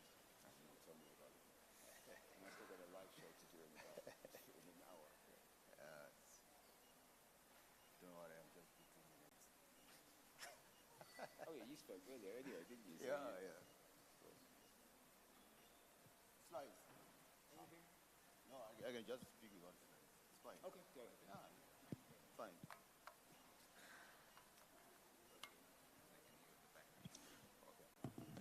I know I can touch it. Yeah, just talk close. Okay. Good evening. It's no longer afternoon. My name is William Ponela. I represent a company called Zonful Energy. Zonful Energy is a private company which is actually in the off-grid space. It's basically to address issues to do with energy poverty. This is an idea which I've mooted out of my own experience to energy poverty. So to date, the company has distributed over 55,000 solar home systems in the off-grid space. And currently, we are in the market looking for at least 300,000 grant fund to unlock a facility of 2 million debt finance, which we have been given with the precondition of precedence for having a grant fund for 300,000. Why Zonful? Zonful is a very interesting company because it's a company which is actually talking to the current need in Zimbabwe and across the region. This is a company which is basically focusing on the most disadvantaged people of the community. That is the majority of the Zimbabweans. As you know from the recent population, Zimbabwe is estimated to be about 16 million people. And the majority of these 16 million people are living in the rural areas with no access to clean energy.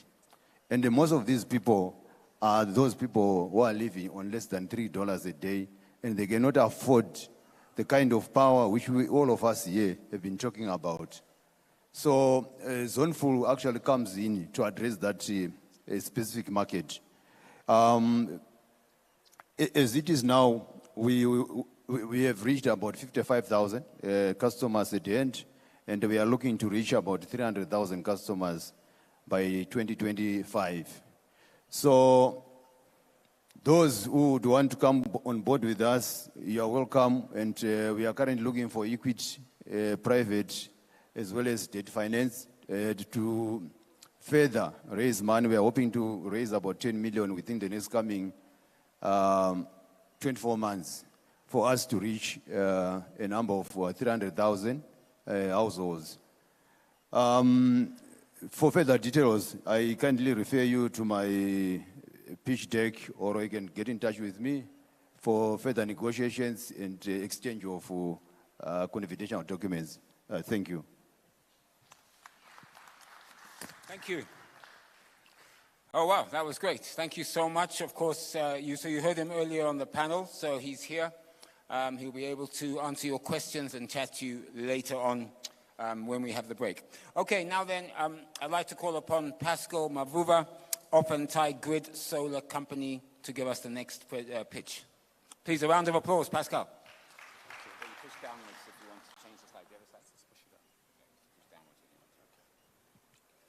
Good afternoon, ladies and gentlemen. Before I start, I just want to acknowledge a few stakeholders who have supported us. I want to acknowledge and thank RIA and the ministry for really working with us and being part and parcel of them. We exhibited for the past 2 years with them at Rural Agriculture Show and Trade Fair. So we thank you so much. You said you had a presentation? Presentation, yes. OTG.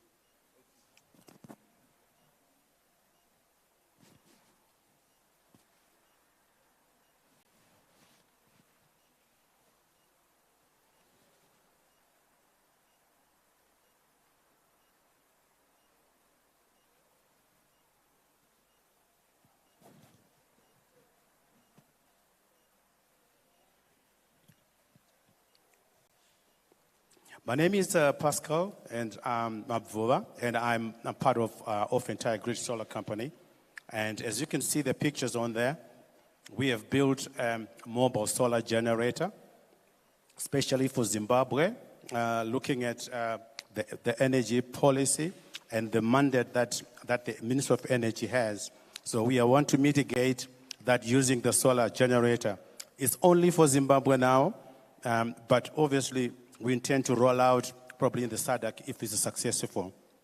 And they've got two models there. As the generator gets bigger and bigger, as we get more and more users on them, we then upgrade it to the trailer there. So those are the two models that we have.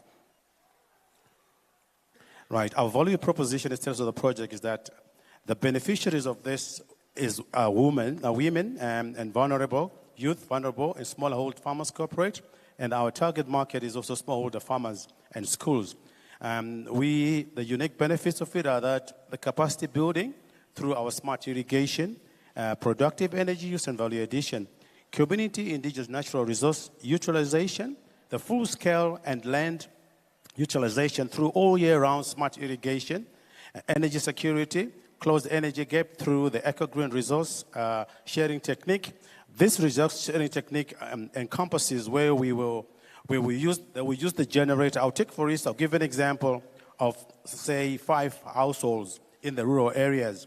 They will actually use one generator, During the night, they can share power, and during the day, they can wheel that generator, ox-drawn it to the gardens or to the fields for irrigation. So that is what we call the resource sharing. Okay, our market opportunities are agricultural livelihoods, the solar water pumping agriculture, food processing, preservation and drying. Value addition is fruits and vegetable pulping and juicing, milling, grating, coffee, ice cream making, and carpentry and welding. And we've already developed the product as our milestones and deployed a small pilot smart irrigation program and exhibited the product in the collaboration with RIEF at 2021 Agriculture Show in 2022 at ZTF. So we have launched this program in Gwanda, Mopane, Garanyemba, Ward 13, in collaboration with the Ministry of Energy and RIA, and the Gwanda Rural District and Forestry Commission. So the key activities to be achieved as expected timeline 2023 are the deployment of the mobile processing plans for natural resource utilization and value addition, and Mopane 1 April to 30 May, and the baobab powder milling from 1 August to October, mango fruit blending, pulping, and juicing, and then the smart irrigation. The watermelon irrigation will do from 1 April to 30 July, potatoes irrigation September to 1 December. Technology. The project relates to a zero fuel, zero grid, low carbon mobile power generation system unit that generates electricity using freely accessible energy. It will connect users with clean energy equipment and services that improve food production, productivity, processing, and preservation in agriculture, productive energy use, and value-add activities. The advantages: it can be deployed with little investment for space and infrastructure, plug and play for mini and microgrid system, multi-purpose uses, mobility, it can be towed by a vehicle, ox, and hand-drawn. Patented? Yes, it's patented. Business model, that's the sales analysis on there. So our products on sale are the mobile units, solar home systems, other discrete components. Our revenue model consists of institutional partnerships, distributor dealer channels, proprietary distribution channels, franchise model, and our pricing model, pricing strategy, is penetration pricing and cost plus model. These are the project promoters of our team, and I would like to announce that I am the eldest in this. These are the 44 young men who are vibrant, I'm working with, young entrepreneurs. So I'm supporting, I'm working with the youngsters. They've got so much energy. The keys and risks and mitigation measures, competition risk that can be mitigated by use of IP laws to guide against counterfeit, currency risk, and use of the currency risk.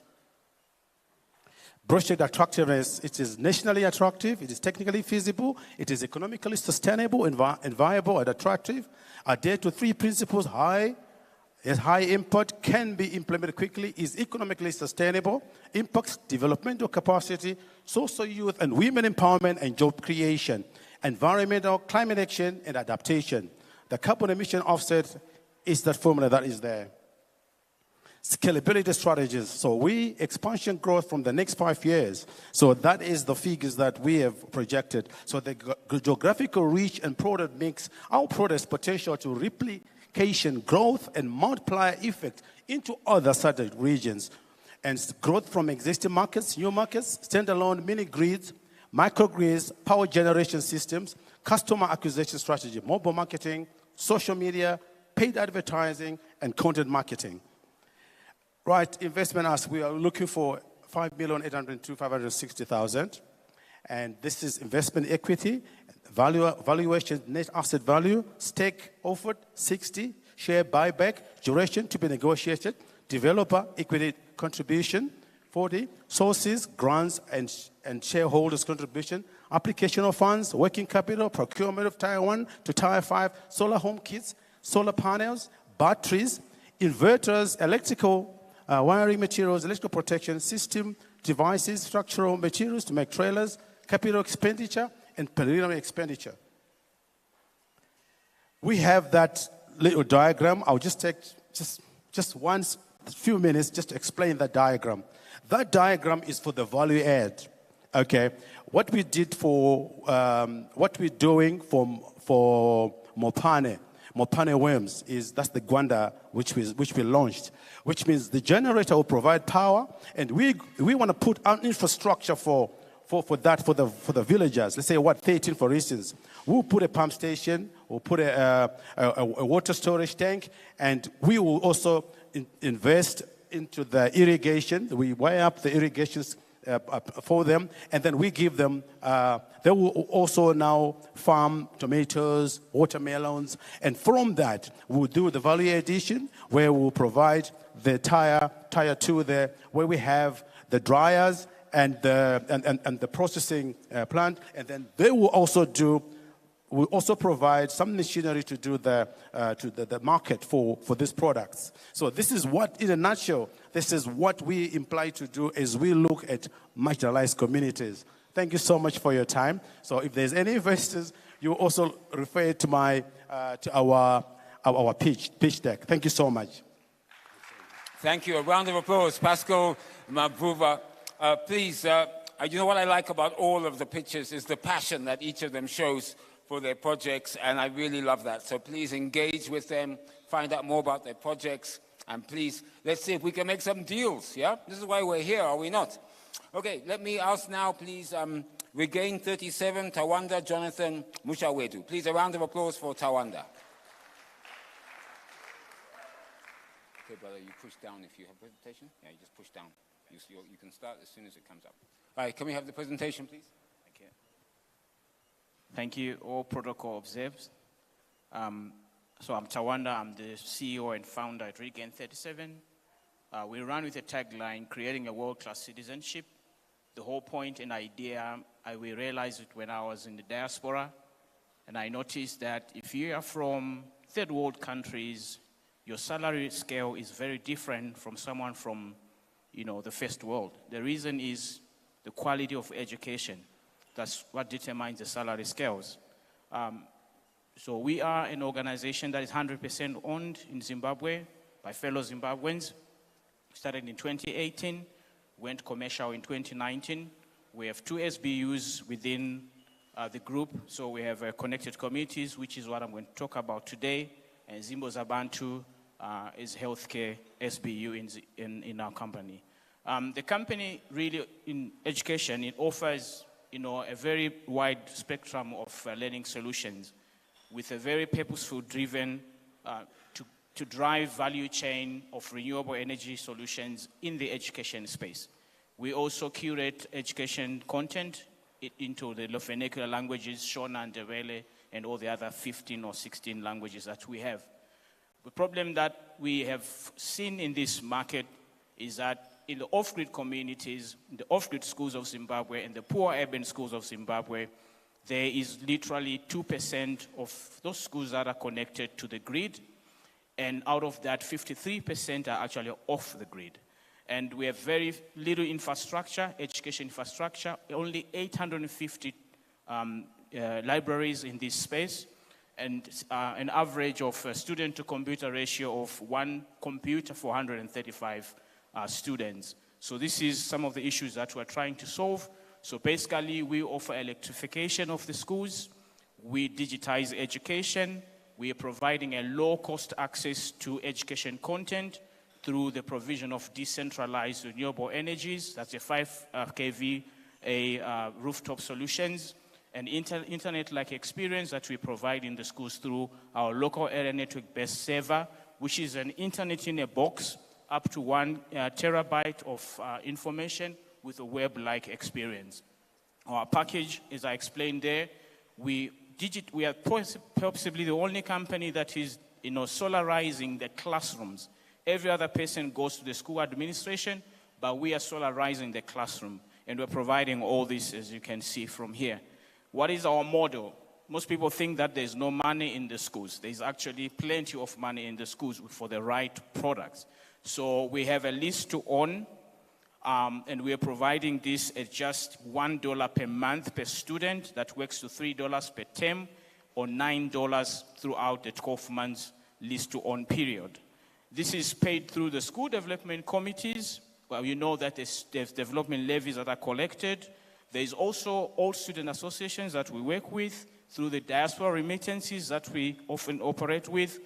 We also run with faith-owned and development partners in these spaces.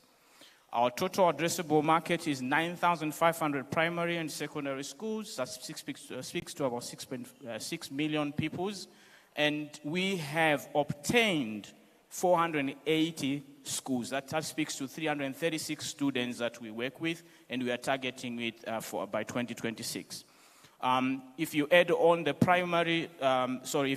private-owned schools, that number goes to 10,150, and this speaks to a total, dollar value of the opportunity to between 20 to 50 million, but we have categorized it to 35. We've qualified it to $35 million.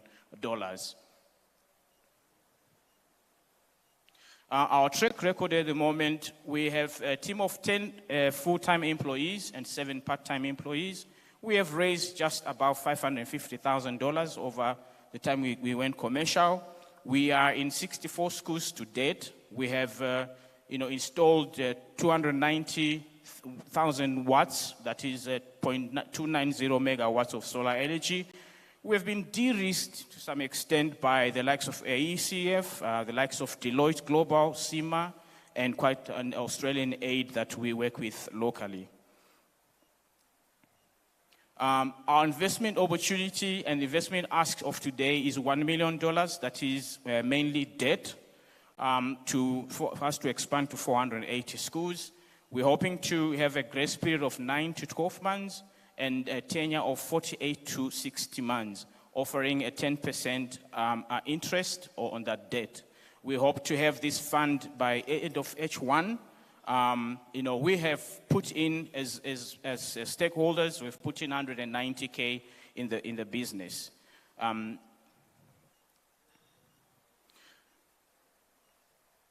What will the 1 million achieve? So basically, it will achieve a total revenue of 3.5 million over the loan tenure. With your money, we will achieve a coverage of 330 net new schools, impacting 231,000 net new students, and these are households, by the way, as well, and then 5,280 teachers trained. We will create 8 new FTE roles and 12 part-time roles. Our impact today in the community is that our schools become a nano grid. It means that it is facilitating economic activities around a 3 to 5 kilometer radius of the communities that stay around this, because we are creating digital libraries which can be accessed at wider level. We have had a very good run in terms of our revenue with a healthy EBITDA, total revenue of just above $550,000 over the time that we went commercial, with very healthy net profit margins as shown there. So these are our unit economics, so basically $1 per month, a lease period of between 12 to 18 months. A school has an average of 700 students. It means that our total unit cost per school is $8,400, which represents a minimum 52% profit margin to about 67% profit margin. We compete, and we know our game very well. We have earned the strides. Our competition mainly focuses on cash sales, but we are a solution provider because we are providing curated local content, and none of our competition is doing that. We have a very robust advisory board, as you can see there. Why the big number? Because of the 2 SBUs in the organization, multiracial, well-balanced in terms of age. A very robust young team, a combined 44 years of experience between the team members. So we are focusing on 4 SDGs, so SDG number 4, number 7, number 8, and 9. Thank you very much. You can get my contact details. I'm sure they will be shared. Thank you so much. Well done. Thank you. Thank you very much indeed. A big round of applause to Tawanda, Jonathan, Musha Awedu. Thank you. Oh, I heard some cheers again over there. You guys. All right, now, before we carry on, you know what? We've been sitting for a long time. Guys, can you please stand up? Let's have a bit of a stretch, shall we? Yeah? I know we've all been sitting for a while. I've been standing all afternoon, so don't worry about me, but I think we need a health stretch. And I don't know what we need to do, but yeah. Oh, it's important. Okay. Oof. That's better, yeah. All right, thank you very much indeed. There we go. Okay, so let's move on. Nixon, Songola, Satel. Nixon, you have a presentation, sir? Okay, can you put up Nixon's presentation, please, from Satel?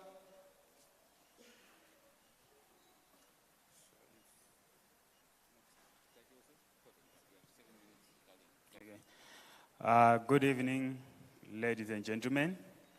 My name is Nixon Songola from Satel Energy Zimbabwe, a fairly new company in the energy sector. Today I'll be talking about my project, which we want to scale up on the mini-grids business in the rural areas, especially in the 8 provinces, the rural provinces in Zimbabwe. This project, the mini-grids, we aim to create about 40,000 first-time electricity connections and also 20,000 improved access to energy connections. These are, as I said earlier, in the rural areas. Because of what has been said earlier in the morning about the low uptake and the rural electrification, that's when we come up with the idea of the mini-grids in the rural areas. So far, we have raised about 283,000 US dollars. And also we are looking at a matching fund of 2 million, which we hope to raise in the near future. For the first year, up to 2024, we are aiming at 30 mini-grids to start with in these rural areas, especially in the Midlands and Masvingo province. In our technology, we've got 3 levels where we will be using the mobile money because we are targeting the rural areas. And also the mobile money will also assist in the payments because we are using the smart metering. On the smart metering, where we also use Angaza for the payments and also the locking and the unlocking of the meters. On the business model, the mini-grids will be on pay-as-you-go, especially on our customers. As we understand, our customers, they have no income which is across board. Some might get more, some might get less. So from our model, we have tailored it so that we can then provide the funding or the electricity as and when it's needed by the customers.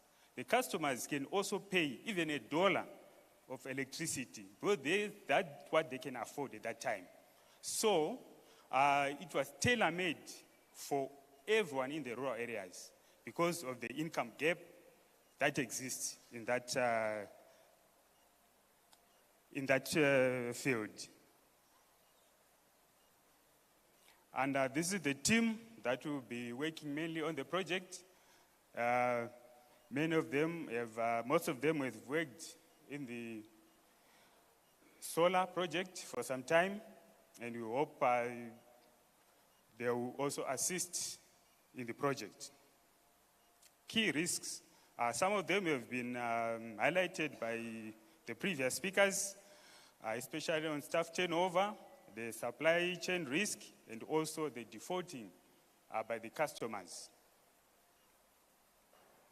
Project attractiveness. In terms of saving on the carbon, 1,141 208 kilos carbon emission that will be saved because of the clean energy that will be provided to the rural areas, and also the 40,000 households that I had mentioned earlier that will also benefit, and the 20,000 that will have improved access to clean energy.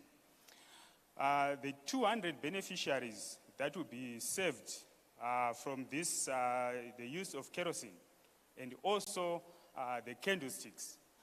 This will mean that the savings, as much as you are saving on the carbon, we are also saving on the lives of all those 200 beneficiaries. And also, we are creating employment mainly on the women, the 1.5 plus agents that will also be there. Those will be responsible for the payments as agents. And on the scalability, we are hoping to have done 300 mini-grids in 5 years. And this we hope to eradicate or at least reduce the low uptake in the rural electrification in the country. And also, once satisfying the Zimbabwean market, we also aim to go regional, especially Zambia and Mozambique for starters. And also, we aim to also have partnerships with the MNOs. As you know, because of the low uptake of rural electrification, some base stations are using diesel.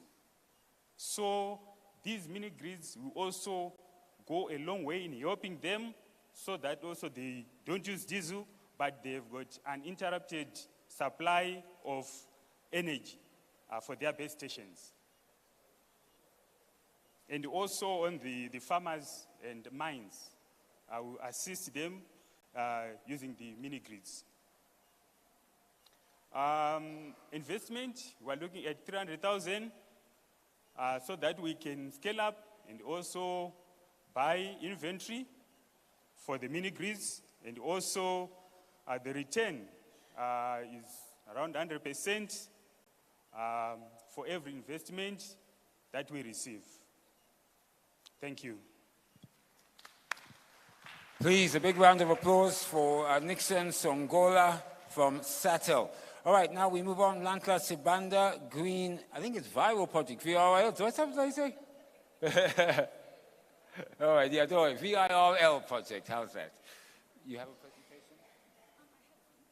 Choose it, hopefully. Put it down when it comes up later. Okay. Yeah, put it down. There we go. Thank you. Hello, everyone. My name is Nhlanhla Sibanda, and I'm representing Viral Financial Services. We are a developmental microfinance, so we focus mostly on rural communities. So our main, the person we really want to help is the last mile user, is the person that we're really focused on. What are their problems? What's keeping them up at night? And the solution that we've come with is increasing their productivity, increasing their household. The microphone up to your lips because you're waving it around, so you keep fading out. Can I just keep it here? Yeah, you can, sure. There we go. Makes it easier for you. Yes, much easier. It's much easier. How's that? Oops. Yes. Hope it doesn't Thank you. crash and burn. How's that? There we go. That's fine. Is that okay? Okay. Sorry, guys, I'm a bit nervous. Okay, so I'm going to start again. Okay. So our value proposition is to increase productivity of people that reside in rural communities by increasing their incomes and also allowing them to access. Okay, this is ridiculously funny. Well, if you guys were sleeping now, you're awake. Okay, is that okay? All right. Okay, I won't touch it. So I'm going to go on to the next stage. Okay. Okay. That keeps it going and puts it back. That puts it down. Yeah. Okay. All right. Cheers. Thank you. All right, guys, back on track.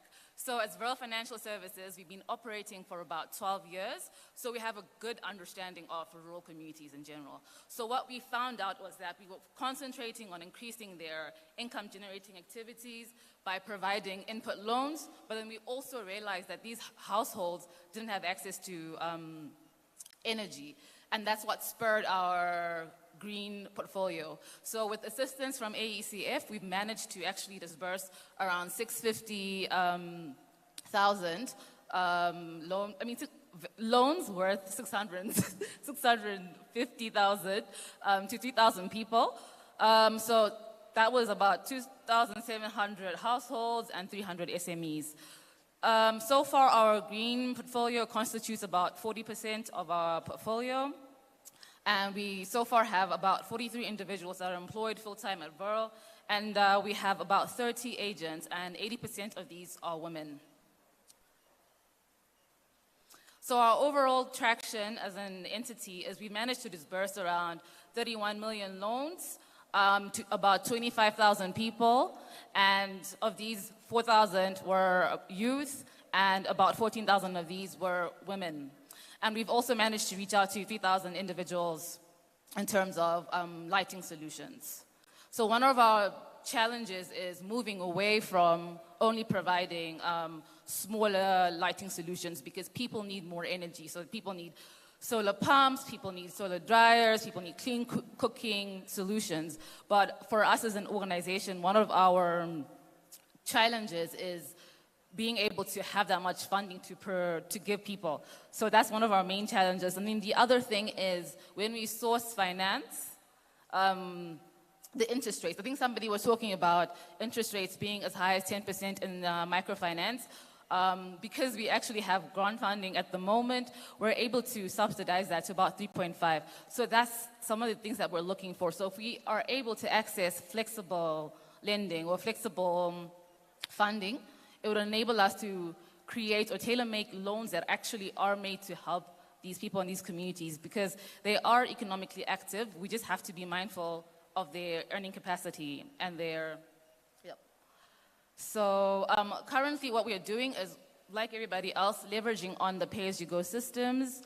And we are also using Musoni. I don't know if any other people have noticed that when you only leverage on your pay-as-you-go system, there's an issue around credit. So you still need to collect your repayments from the clients, and it's a bit difficult in terms of the distribution. So we also use both the pay-as-you-go system and a credit management system called Musoni to help us with that. So as I mentioned before, the main thing that we would like to do is to introduce larger solar products, solar pumps, incubators, etc. So our team, we have a team, our major team there, you can see them. Between us, we have about 40 years of experience in the financial sector and enroll in the development lending space. Our current business models, what we do have is we have two types of loans. We have group loans that allow people that have micro businesses or smaller needs to access loans. So minimum group is around 4, maximum is around 10. For SMEs, this is typically located within rural communities. People who have small businesses that need loans, and some of them is also input loans. And then when it comes to our solar project, the model is that Vural purchases the solutions, and then the distributor delivers them, and then Vural on-lends these. So we assess the client, we can see if they can actually pay so that we don't also indebt the client that we're working with. And then the client typically has an 8-month tenure, and the interest rate is around 3.5%. For larger systems, it's for 24 months, and we're one of the lowest in the market currently. So our key risks is credit risk, as mentioned earlier, and we manage that by having a robust loan assessment tool, and we also are using the pay-as-you-go system to complement the thing. And then in terms of counterparty risk, we only have one key supplier, which is the Sun King products. So at the moment, we're looking at diversifying and including other products. And then in terms of foreign currency risk at the moment, financial institutions are allowed to on-lend if they have access to finance that is from overseas, and that is foreign currency based, so we're still okay in that front. And then in terms of competition risk, there are a lot of people that are moving into the space. But what we're trying to do is really focus on our understanding of these communities and what their needs are and going with them as they communicate their challenges. And then the project attractiveness. So we're targeting to reach around 10,000 households and would like to reach 500 SMEs. 40% of this will be directed towards the productive sector, and 70% of this will be directed towards women and youth. Our target is to have around 90% repayment, which is what we're currently doing with our green portfolio, so it is achievable. And then in terms of social impact, we're hoping by then, in the next 5 years, we'll have around 70 staff employees that are permanent, and then we'll have around 500 agents that will be working throughout the country, and 80% of these agents will be women. And then in terms of environmental impacts, we're hoping that we'll be able to save about 42,000 tons in emissions. And then in terms of scalability or go-to-market strategy, we will rely on our branches that have typically 2 satellite branches. We'll also rely on our agents. And as a business, we have a large database. We will also just be relying on that and our partners' databases. And then, okay, it's not. Then our ask, we would like $1 million. We'd like to have 500 of that in debt, 200 in grant funding, and 300,000 in measurement funding. Would think in terms of the debt, we'd like a 10 to 15% per annum interest rates with a 69 months grace period. Yep. So that is what we would like. And for the most of it, 90% of it will be used to create or to increase the energy portfolio. And then 10% of the income will be directed towards branch expansion and improvement of processes and increasing technology integration. That's it for me, guys. Thank you. If you guys have any more information, you can look for us. Thanks. Thank you very much. Please, a round of applause. Natla Sibanda. Well done. Okay, so Greenville project. Now then, our last, well, not last actually, we have still about 4 more pitches left, but our next pitch is Sharon Yeti from Power Live. Sharon? Please, a round of applause for Sharon. If you push downwards if you want to change your, okay, how's that? Is that okay? A bit lower? How's that? Okay. Speak closer to it so people can hear you. It's okay, thank you. Good afternoon, ladies and gentlemen. Unfortunately, Sharon Yeti couldn't be here today, so I was standing in for her. My name is Precious Vuma, and I'm the Business Development and Marketing Manager of Power Live Zimbabwe. We're here, and our project name is Growth and Expansion of Power Live through Women and Youth Empowerment. Power Live Zimbabwe is a social enterprise that provides affordable solar home and business solutions to the remote, rural, and peri-urban off-grid areas of Zimbabwe. I will not get into the statistics about the electrification rates in the rural areas, as I'm sure we've heard from a lot of people on it today. However, Power Live Zimbabwe provides the solar home systems to the rural areas so that we can reduce energy poverty in those areas, as well as to improve the livelihoods and empower women and the youth in these communities. So currently our target market, we target households, we target clinics, educational institutions, small-scale farmers, as well as the women social groups such as cooperatives and what is locally known as Mikando groups. We were established in 2018. And since inception, we've managed to sell over 3,000, 5,000 systems. And we've recently secured funding of 500,000 US dollars in debt. Okay. So we aim to address mainly 2 major problems that we believe that the rural areas in Zimbabwe face. And these are access to energy and access to capital.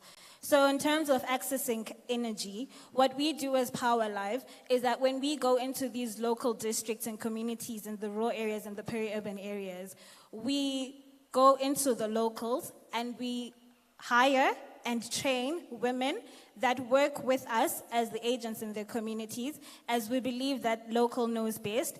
And we train the youth in those communities so that they can be the technicians that then go on and install these solar home systems. In terms of capital, we offer our systems on a pay-as-you-go model, where our customers pay at least about 20% deposit and then make progressive monthly installments towards ownership of their systems. We provide lighting systems, phone charging systems, entertainment systems, as well as productive use systems, such as solar hair clippers, solar water pumps, and solar fridges, so that our clients can take part in projects such as poultry rearing, piggery, and farming, amongst others. In terms of design and production of our systems, unfortunately, we're not yet manufacturing our own systems. However, we do work in tandem with our manufacturers, and we are able to customize our products according to the feedback and recommendations that we get from our clients. In terms of pricing, I've already mentioned that we use a pay-as-you-go management system.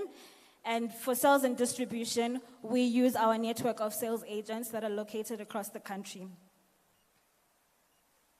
So as you can see, we are a women-led team. 54% of our staff is women, and 65% of our sales agents are women. So we're really about empowering the women and youth of Zimbabwe. Okay, so... All right, so we aim to grow our revenues by at least 6 million by 2027 with a compound annual growth rate of 70%. And currently, we've managed to sell to over 4,000 households, and that has generated about 133,000 kilograms of CO2 emissions saved. So we're planning to expand into all 10 provinces of Zimbabwe, and to create at least 120 jobs for both sales agents and sales technicians across the country. Essentially, we're looking for $500,000 in the form of debt or equity in order to fund our growth. So 100,000 will go towards setting up 5 containerized distribution centers in the remaining provinces of Zimbabwe that we're currently not in. Another 100,000 will go towards the operational costs associated with the growth of these distribution centers.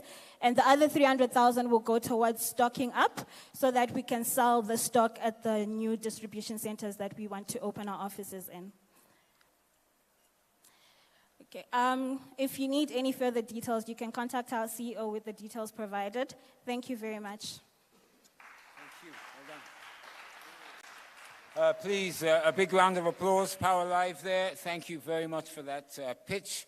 Okay, we're getting there slowly but surely. I'll next like to call up, he wasn't on the original list, but I'd like to call him up because he asked to do this. Penalonga Energy, Olaf Smythe. Olaf, if you could please quickly come up. Please, a round of applause for Olaf. Do you have a presentation? Which one, up or down? Down. Yeah, thanks. Thank you for fitting me in. Penalonga Energy builds, owns and operates small grid-connected run-of-river hydro power stations. Our first one, this by the way is, we've completed this weir in November just before the rains, just in time. We have 5 projects which have licenses: Claremont A, B, Odzi, Nyakopinga, Odzani, and Rusitu. These we all want to complete in the next 2 years. Summary of these projects: the first one we did was Claremont A in 2017. It's been running ever since. It's a pilot. We're going to do the others using the same technology, which we pioneered ourselves. We built everything, all the control systems, everything here in Zimbabwe. Odzi, which I showed you that picture, is 75% finished on the civils. We just need to get a little bit more equipment. Turbines are on the way. Nyakopinga, which is nearby, requires more finance. Odzani is a bigger project, and Resitu, which is at the end, they're 1 megawatts each. We require finance there. And upgrade of the first one requires finance. So we can see there we've spent about 2.2 million, and we require another 3.1 to get these projects finished. We've got much more detail on our projects, which we won't go into now. And all our figures, we've developed this very detailed model to predict the energy generated and the income. And I've got an engineer's version of a cash flow showing that we can pay back the 3 million in 5 years. After that, we'll pay ourselves back. Can you push start there? If I've got a minute on the thing, can you start that? No. It's a video. Can you run it? No. Yeah, okay. This is Claremont Hydro, the first one we did on the Nyangombe River. It doesn't want to play. Anyway, it's a little video of how we built that place. Okay, so that's it. Basically, we're looking for 3.1. We can do it. Thank you. Please, a round of applause. Olaf Smythe, Penalonga Energy. Again, everybody here will be available for discussions with investors. Please network. That is why we are here the whole day. This is why we've been listening to all the pictures, listening to the investors, listening to the minister this morning. It's all to get to the point where we can network and start doing business. So please, if I can have a round of applause for my guests as I ask them to leave. And while they're leaving, why don't you stand up, take a bit of a stretch again. Come on, stand up, take another stretch. We're almost there. But thank you, please. While you're standing, a round of applause. That'll get the energy going. Thank you, everyone who came to pitch. Now, while you are standing, I just want to remind you that the exhibition is still up there going. There's AmpliVolt, ZETDC, Bundu Stove Company, Green Tech Energy, Offentai Solar Company, Claremont Solar, and Self-Free Energy. They're all up there showing their products, so please go and see them. Thank you, if you can be seated. Thank you. Right then, we're getting to almost the end. We have two more presentations. I'd like to call up Engineer Cliff Nyandara, Technical Director, Rural Electrification Fund. He's going to talk to investment opportunities in REF. Please, a round of applause for Engineer Cliff. And Engineer Dube, System Development Manager, ZETDC, enabling access to scaling of renewable. Oh, are you okay, sir? Oh, well, don't. That was pretty good for the Rural Electrification Fund. Grab a seat. And Engineer Dube, is Engineer Dube here from ZETDC? No? Okay. Well, anyway, I'd like to please a round of applause for Engineer Nyandara, Technical Director, Rural Electrification Fund. Engineer? Well, you're not doing very well. Do you have a presentation? Yes, I have a presentation. Hang on, let's just get this working. Hang on a second, Engineer. So, okay, it keeps dropping this side here, so just be careful. Okay, all right, go ahead, sir. Can I have the, yeah, it's now on the screen.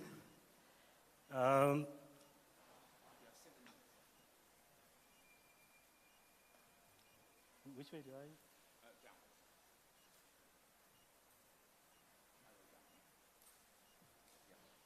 Yeah, that one. Yeah, exactly. You have 7 minutes. Okay.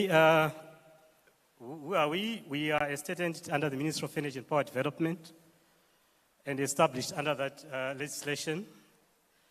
And there's confusion between RIA and REF. I'll clarify. In the statutes, we are known as REF. The Act founded a REF board. Then the board itself went on to establish a Rural Electrification Agency, which is an implementing arm of the board. But otherwise, one is substantive and the other is subordinate. And our vision is in tandem with the vision of government. And our mission, as given, is to facilitate the provision and use of sustainable modern age infrastructure to rural Zimbabwe.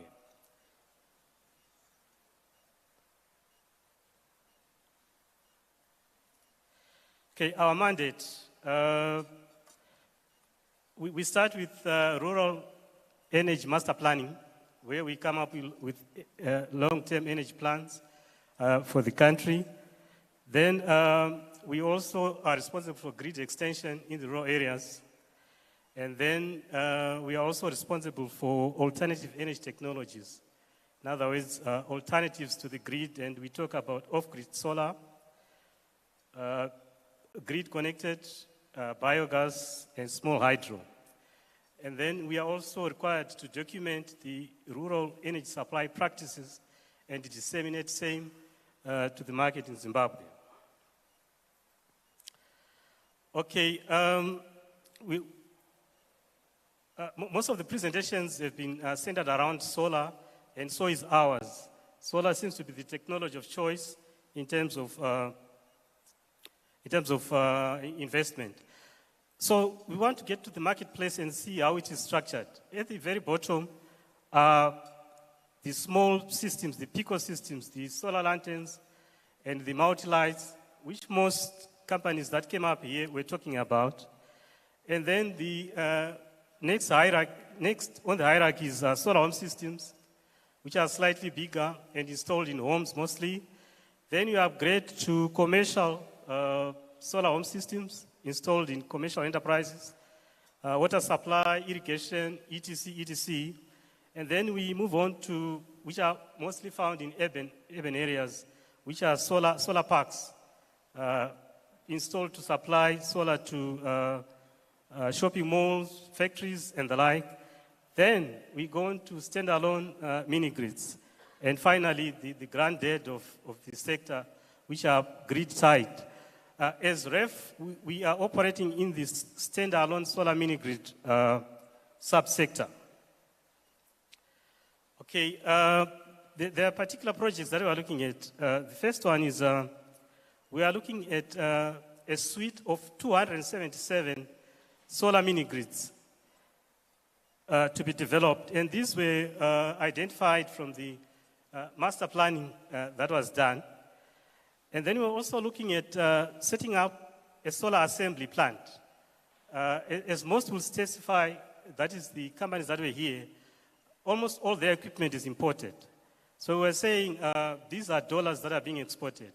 Now for import substitution, we need to be thinking about local production.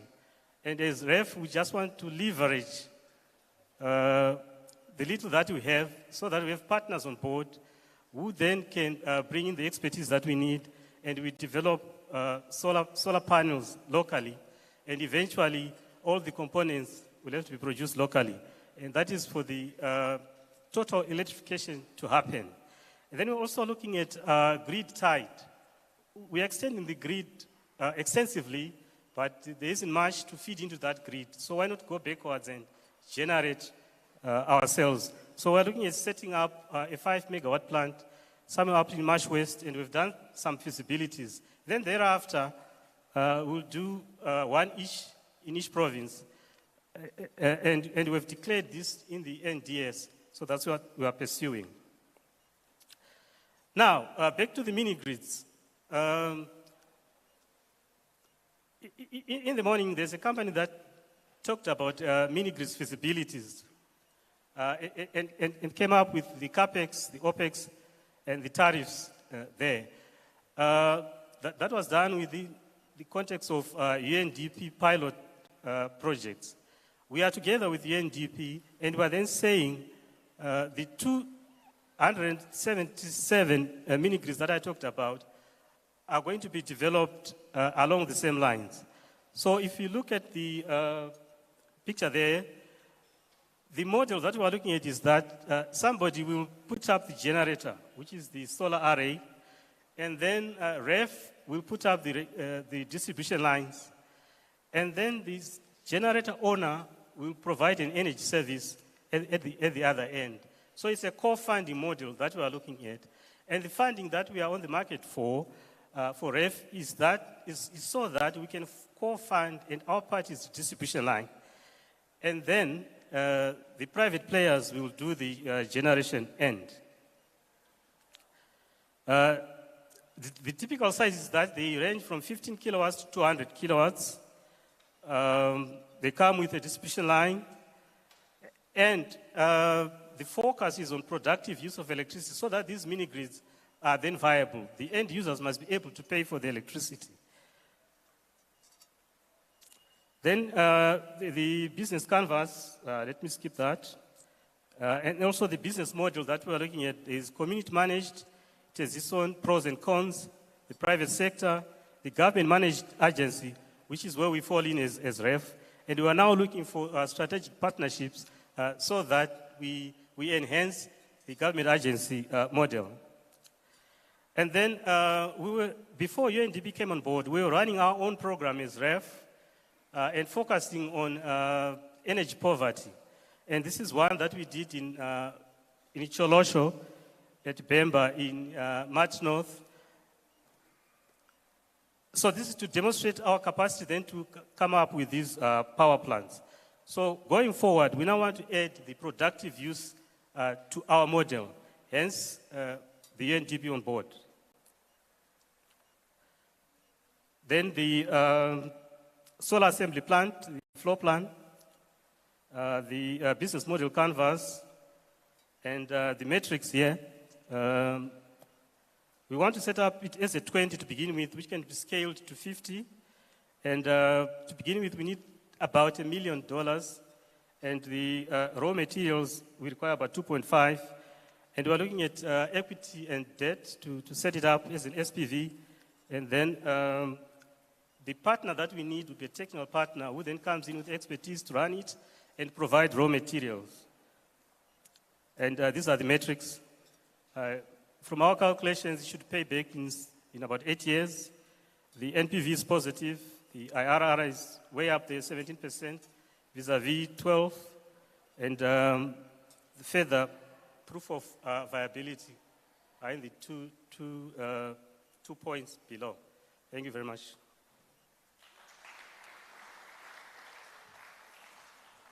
Thank you. Please, a big round of applause, Engineer Landara, Technical Director, Rural Electrification Fund. He will be here, so obviously you can speak to him. He'll fill in more of the details of the projects that are available under REF.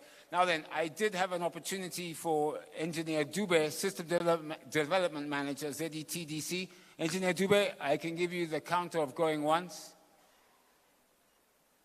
Twice? Okay, 3. Done. Thank you very much. Pity Engineer Dube, but I'm sure he'll be able to send you his proposal. Give me a second, please.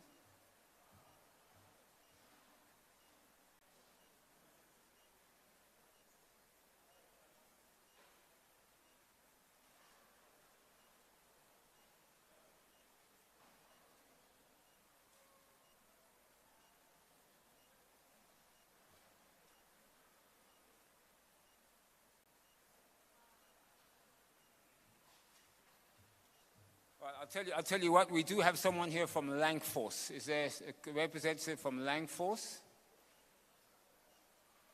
Please, a round of applause. Yes, I'll give you 5 minutes because you weren't on the program, but I'm sure, please, thank you. So she'll replace Engineer Dube.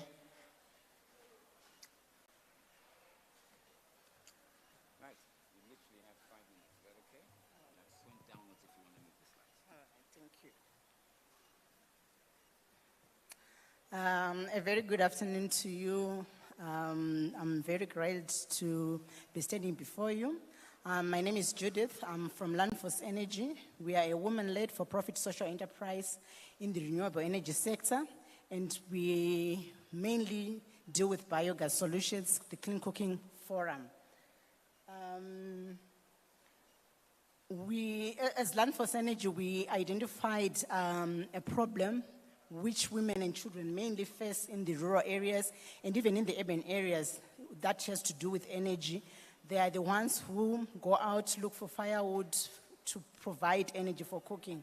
So we provide clean cooking alternatives from biogas, and we've made a significant attraction since 2018 when we started our businesses, whereby we impacted nearly 200 households in Zimbabwe, providing them with both portable and fixed-dome biogas digesters, which they use to provide them with energy and also provide them with agricultural solutions, whereby they use the slurry to, in their agricultural activities, and they reduce on the cost of chemical fertilizers. We also provide training to the people that we interact with through the community engagement practices that we do. And Landforce, its major aim is to reduce energy poverty by providing clean cooking energy sources and improving agricultural use through the organic fertilizer that comes through the slurry. And in terms of engagement, what we do is we carry out campaigns in various areas. We partner with various organizations. Like at the moment, we are in partnership with SNV, whereby we are training youths so that they get to know other alternatives of energy that they can be provided with in terms of eradicating energy poverty in the country. And we also employ community-based agents through these forums that we do, and that's where we also get our potential customers. And we're not going to dwell much into statistics in terms of how many people lack access to clean cooking or how many people lack access to the national grid. Is this something that has already been alluded to since in the morning? But as an organization, we are trying to make sure that everyone has got access to energy by the year 2030. And we provide technical solutions. And in terms of scalability, we are saying that we are hindered much in providing our technologies to our target population because of the high initial cost investments for having a biogas digester. That is why we are on the market seeking finance so that we'll be able to address all the issues in terms of reducing poverty, ending hunger, gender equality by allowing women to participate in economic or empowering projects, affordable clean energy in form of biogas, climate action, mitigating the effects of climate change, as well as life on land, because the more we provide our solutions on biogas, the lesser trees that are cut down for firewood, which is something that people are used to. And our SIC, we are looking for 600,000 United States dollars in form of grants or equity that can be injected in 3 phases. And we want to use this money for capital expenditure, working capital, and operating expenses. And our revenues, if you can see from the graph, it has been increasing. And we see that there's more chance for us to grow in the market because people are now getting to adopt the technology of biogas. So in terms of sustainability, this is something that everybody in here, we have been hearing about solar, but you can also know that there's biogas which you can use to power for cooking, to power your refrigerators, and also to provide agricultural solutions. And in our team, there's me, Judith, there's Malvin, and there's Doreen, and the other people behind the scenes. And once scaled, we believe that the solutions will support gender equality and rural communities in terms of rural economic growth, whereby we're looking that by about 2035, more people will now be migrating from the rural areas, from the urban areas to the rural areas, because all the activities will now be based in the rural areas. We also seek to expand to our neighboring Mozambique because we believe that they also face the same challenges that we have. So if you want to work with us on this journey of going green, we are inviting you as investors to provide some source of funding so that we are able to provide green energy to the population. Thank you so much. Please, a round of applause, Judith, Landforce Energy. Thank you, Judith. I know you went on the program, but you did very well. Thank you. Incredible, incredible projects. I am just surprised at all the fantastic projects that are available, and of course, to the investors. So please, I'd like to give everyone a round of applause today. It's excellent. I must say, you cannot imagine how much time we've caught up. It's only 7:36. We've literally caught up almost an hour.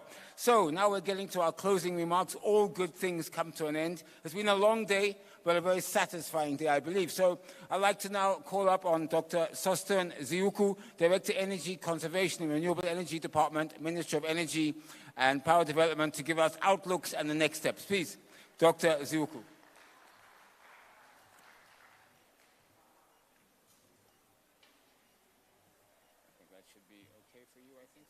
Yeah.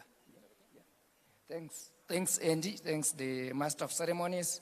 Since it's the end of the day, I won't take long, except to give some highlights and start by saying this has been a journey that the ministry has been working together with the UNDP, ably led by Ms.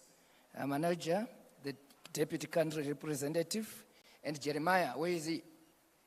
This is the focal person we worked with when we applied to UN for the grant. And the UN gave us a grant of 1.5 million, which we launched on the 28th of April last year, 2022, in Bulawayo during ZITF. That's about 10 months or so ago, isn't it? Yeah. And the mandate was to use the 1.5 million in 12 months. Subsequently, by June, July, thereabout, we appointed a project coordinator for this UN Energy Offer project. Where is Ms. Kadena? Yeah, you can raise your hand there. That's the project coordinator for the project, working both at the ministry and UNDP. And the mandate of the Energy Offer project essentially seeks to develop a project pipeline. We always been receiving investors who say, give us projects that are shovel-ready. And we thought this is one of the key issues that we should do through the Energy Offer project. Develop off-grid energy projects that are shovel-ready. And the other issue was to ensure that we improve energy access. Therefore, we focused on rural areas. And the other mandate was to ensure that all the projects that are done address our SDGs. And I think you can all agree with me that most of the projects that were presented here have all the components of SDGs, from schools all the way to the last one on women and biogas, even hydropower, solar, cuts across the board. And also to promote youth and women empowerment, and so forth and so forth. So having said that, so far, the project is supported and is supporting a number of initiatives. I'll just highlight the first one is the Mashaba Mashaba Solar Mini Project, which is situated in Gwanda. This is a project that was done about 7 years ago, and it is a battery bank that had outlived its lifespan, and it supports 3 irrigation schemes, some business shops, a clinic, a school, and a few households. So through the Energy Offer project, we are acquiring a battery bank system, a modern battery bank system that uses lithium-ion batteries, so that we restore the mini-grid that was established about 7 years ago. Because it was established so many years ago and the batteries were no longer working, it was operating more like a refrigerator, yeah? Where if the sun is there, it operates. If the sun is not there, the pumps go off. So we will restore the battery bank and ensure that the system operates for 24 hours. The second project the UN Energy Offer project is working on is the Dete solar mini grid. This is a greenfield project situated in Dete, and this area is in Karoi, or in the Urungwe communal areas. If you're in Karoi, you travel about 60 to 80 kilometers by dust road into the Zambezi escarpment, very far from the main grid. And there we are demonstrating the issue of what we call viability gap funding, where the rural electrification agents have put up the grid system for the mini grid to supply power to the business center, to a school and a clinic, and more than 25 households. And the Energy Offer project through UNDP is coming in to build the solar power plant. So we have synergies there between a government agency and a development finance institution. And we're proving concept of viability gap funding, where we are saying as government alone, the funding required there was a bit on the high side. And I'm glad to announce that we visited this place about a month ago. The evacuation grid is already in place. We are only waiting for the solar panels, inverters, and other things that we expect by the end of March, so that the system can be installed And our timelines is that by May, we have an operating 120 kilowatt solar mini grid in a very, very isolated remote community there. The third aspect of the project is we are doing what are called energy kiosks. I understand we are dealing with 9 systems in which the kiosk will be responsible for providing energy services to rural areas. There was a presentation that was done by a gentleman from the youth organization where he was talking about containerized systems. So that's the model for the energy kiosks. The other project we are looking at is the development of a pipeline of projects. And you can see from the presentations that we've done here that we are in the process of developing that pipeline of projects. There was a call by Undp for people to submit proposals, and about 34 or thereabout, if I'm right, I think Jeremiah and Cassandra can correct me, about 34 thereabout projects were submitted, and the projects were then selected, and about 10 projects were to undergo pre-feasibility studies, and our intention is to take the other 5 all the way through proper feasibility studies. If you remember the first presentation that was done by a lady from Italy, spoke of the 5 projects for feasibility studies. That way, our idea is, as a ministry, is then to build a project pipeline, projects that already have feasibility studies that are ready for implementation. Then lastly, we have a number of capacity building activities that we are doing under the Energy Over program. Yesterday, we had a energy masterclass activity where a number of project developers were trained on how to push their projects towards bankability. We intend to continue to do this so that project developers are capacitated to write and draft projects that are technically and financially viable. Engaging the Global Office for UNDP so that we reapply in the next round so that we feel that we need more funding when the 1.5 million is exhausted so that we get additional funding so that we move to the next stage. And lastly, we want to ensure we link these projects to financiers. With those few words, I thank you. Thank you very much indeed. The future looks bright, and I'm glad to hear all of the projects coming up. Dr. Sosten Ziuku, please, a round of applause. Director, Energy, Conservation and Renewable Energy Department, Minister of Energy and Power Development. Now then, we have just 2 final, very quick speakers just to really bring it to a close. We'll have them, then I will close the forum. But I'd like to first call upon the Permanent Secretary, Dr. G. Magombo, Permanent Secretary, the Minister of Energy and Power Development, just for a few closing remarks. Then I'll ask UNDP to do a vote of thanks. Please, a round of applause, Dr. Magombo.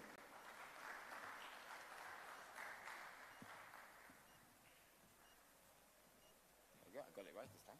Thank you. Good evening. I remember the first time I started, I was saying good morning. Good evening. Good evening. We should be stretching all the time.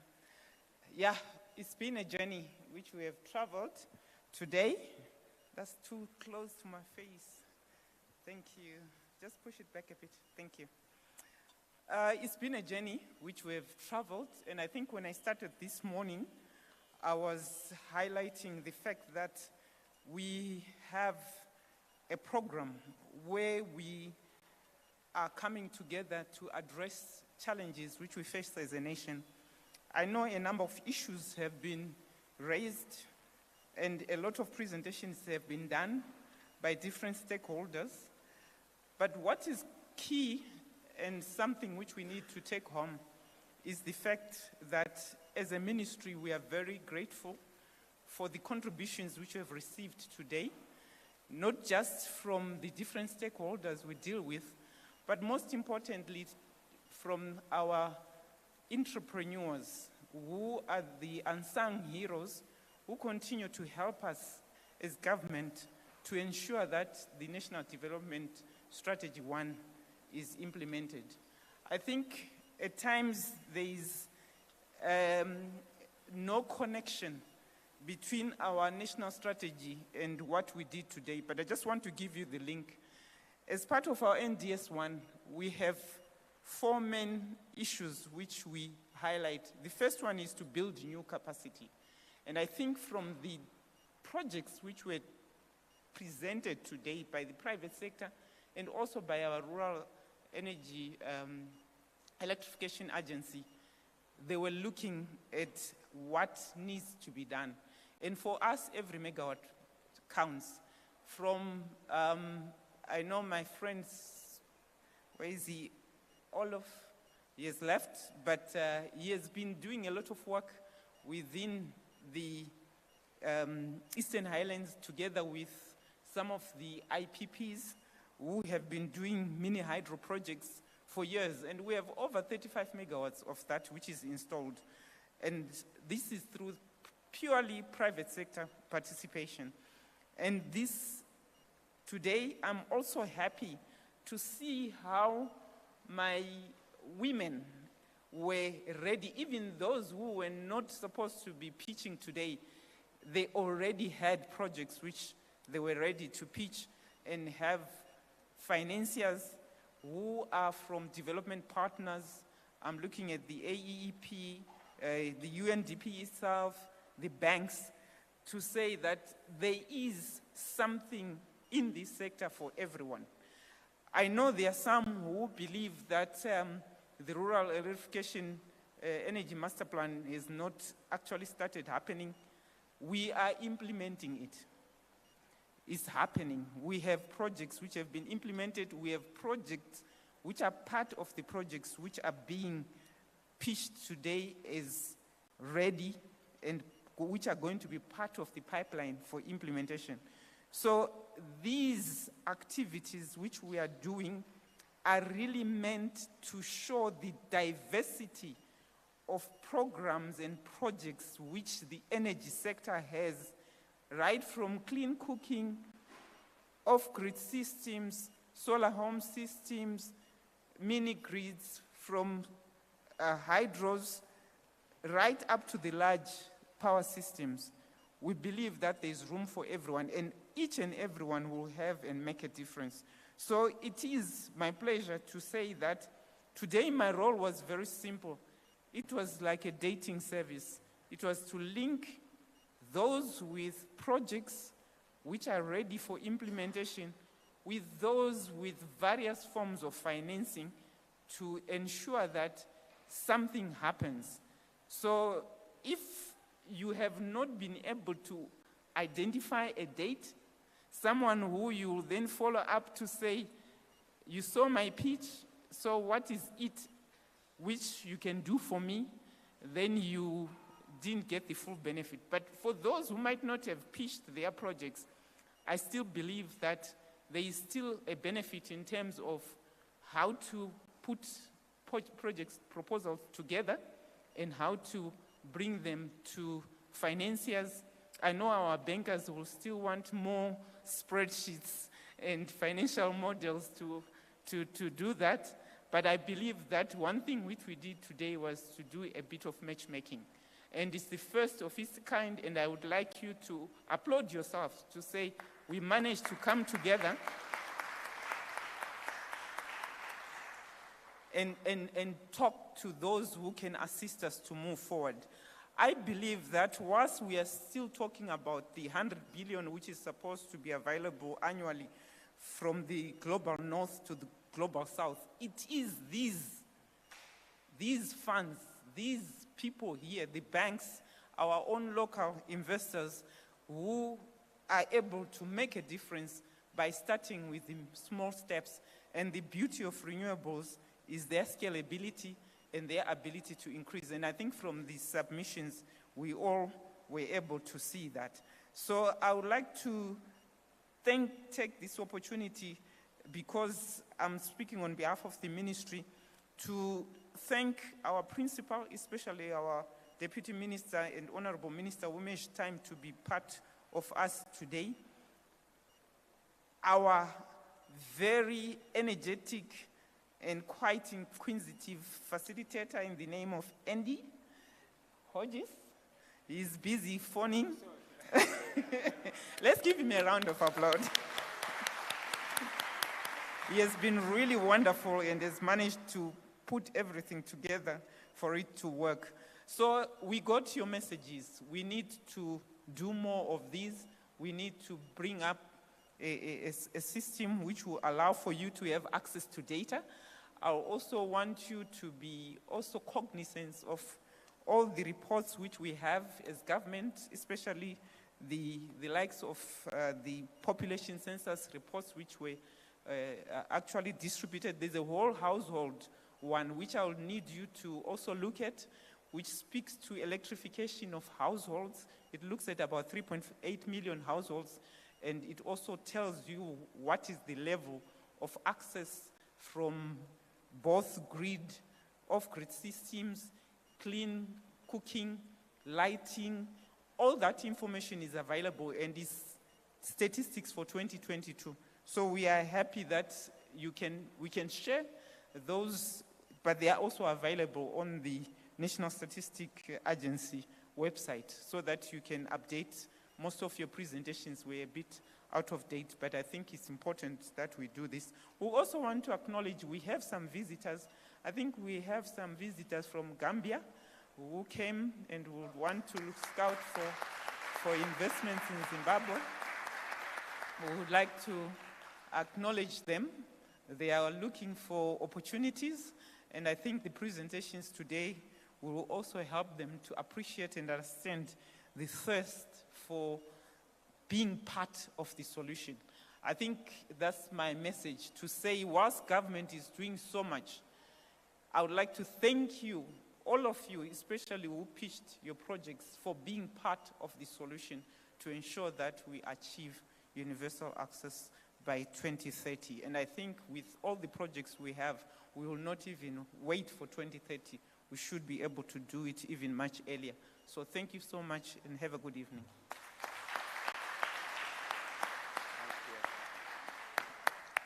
Please, a big round of applause, Permanent Secretary there. Can you imagine the whole day I've been here and the one time I'm mentioned, I'm on my phone. But I do have a good reason, because in about half an hour, I'm going live on television to 4 million people in one of my shows. So from here, I go live on TV. So my day has not ended. But anyway, without further ado, and that means that you have to be quick, I'd like to call up Mrs. Magdalena Mowoja, Deputy Resident Representative UNDP, to give a vote of thanks, and then I'll close the forum. Please, round of applause, please.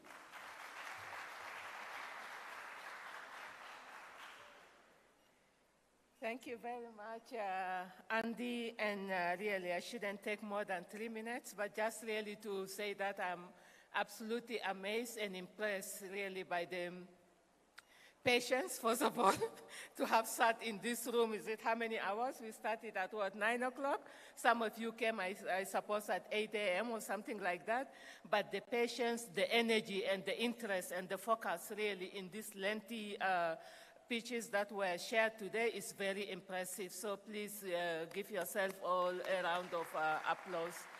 I think the vote of thanks some of them have been said by the PS. So in the interest of time, I just want to say 2 things on behalf of UNDP, that we're very absolutely happy to have partnered with the ministry in this event, and that we take the recommendation of trying to make this a regular forum so that there is continuous learning and continuous information sharing. We will be supporting the ministry in that. And then also supporting the ministry in some of the really key recommendations or some of the key challenges that has been alluded to today, in terms of really breaking the barriers, whether those barriers are regulatory or whether those barriers are access to finance or whether those barriers are some of the technical gaps and capacity that are needed. As UNDP, we stand ready with the ministry to really journey with you and ensure that we reach the maximum output or outcome of what we want. And then also, I don't really want to go to the series of thanks, but I thank you so much, Andy, for the fabulous job that you have done, all the presenters and the amazing work that they have done in the pitches that they have presented, my team led by Jeremiah. Jeremiah has been sleepless working on this, so thank you, kudos, everything worked very well, Jeremiah and the team who have been working on this. And last but not the least, really, all thanks to the Minister of Energy, led by the Honorable Minister, the Deputy, the PS, and your entire team for the dedication. Indeed, this is a project or an initiative that's at your heart, so you're all here the whole morning. The entire leadership is really been fully engaged in this meeting today. I also want to thank the colleague from the Ministry of Finance for representing the ministry and going back with the message back to the ministry on what has happened here today, and all really the logistics, the support, and all the private sector who have come to pitch and to do the exhibition out there. Everybody, just thank you very much and have a wonderful evening. Thank you.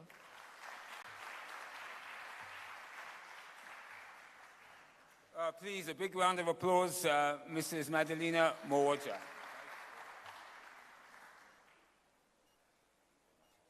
Right then, so, well, I suppose I have the final good news of the night, because now, after I close this, everyone can go upstairs and have a drink, have a cocktail, and network, please. That will be my final words. Well, I unfortunately won't be able to join you. As I said, I'm off to do a live show right now on The Chase, so please watch ZTN channel 294. But please, my final word to you is goodbye, and if please all of you, can you please all be safe? Thank you very much.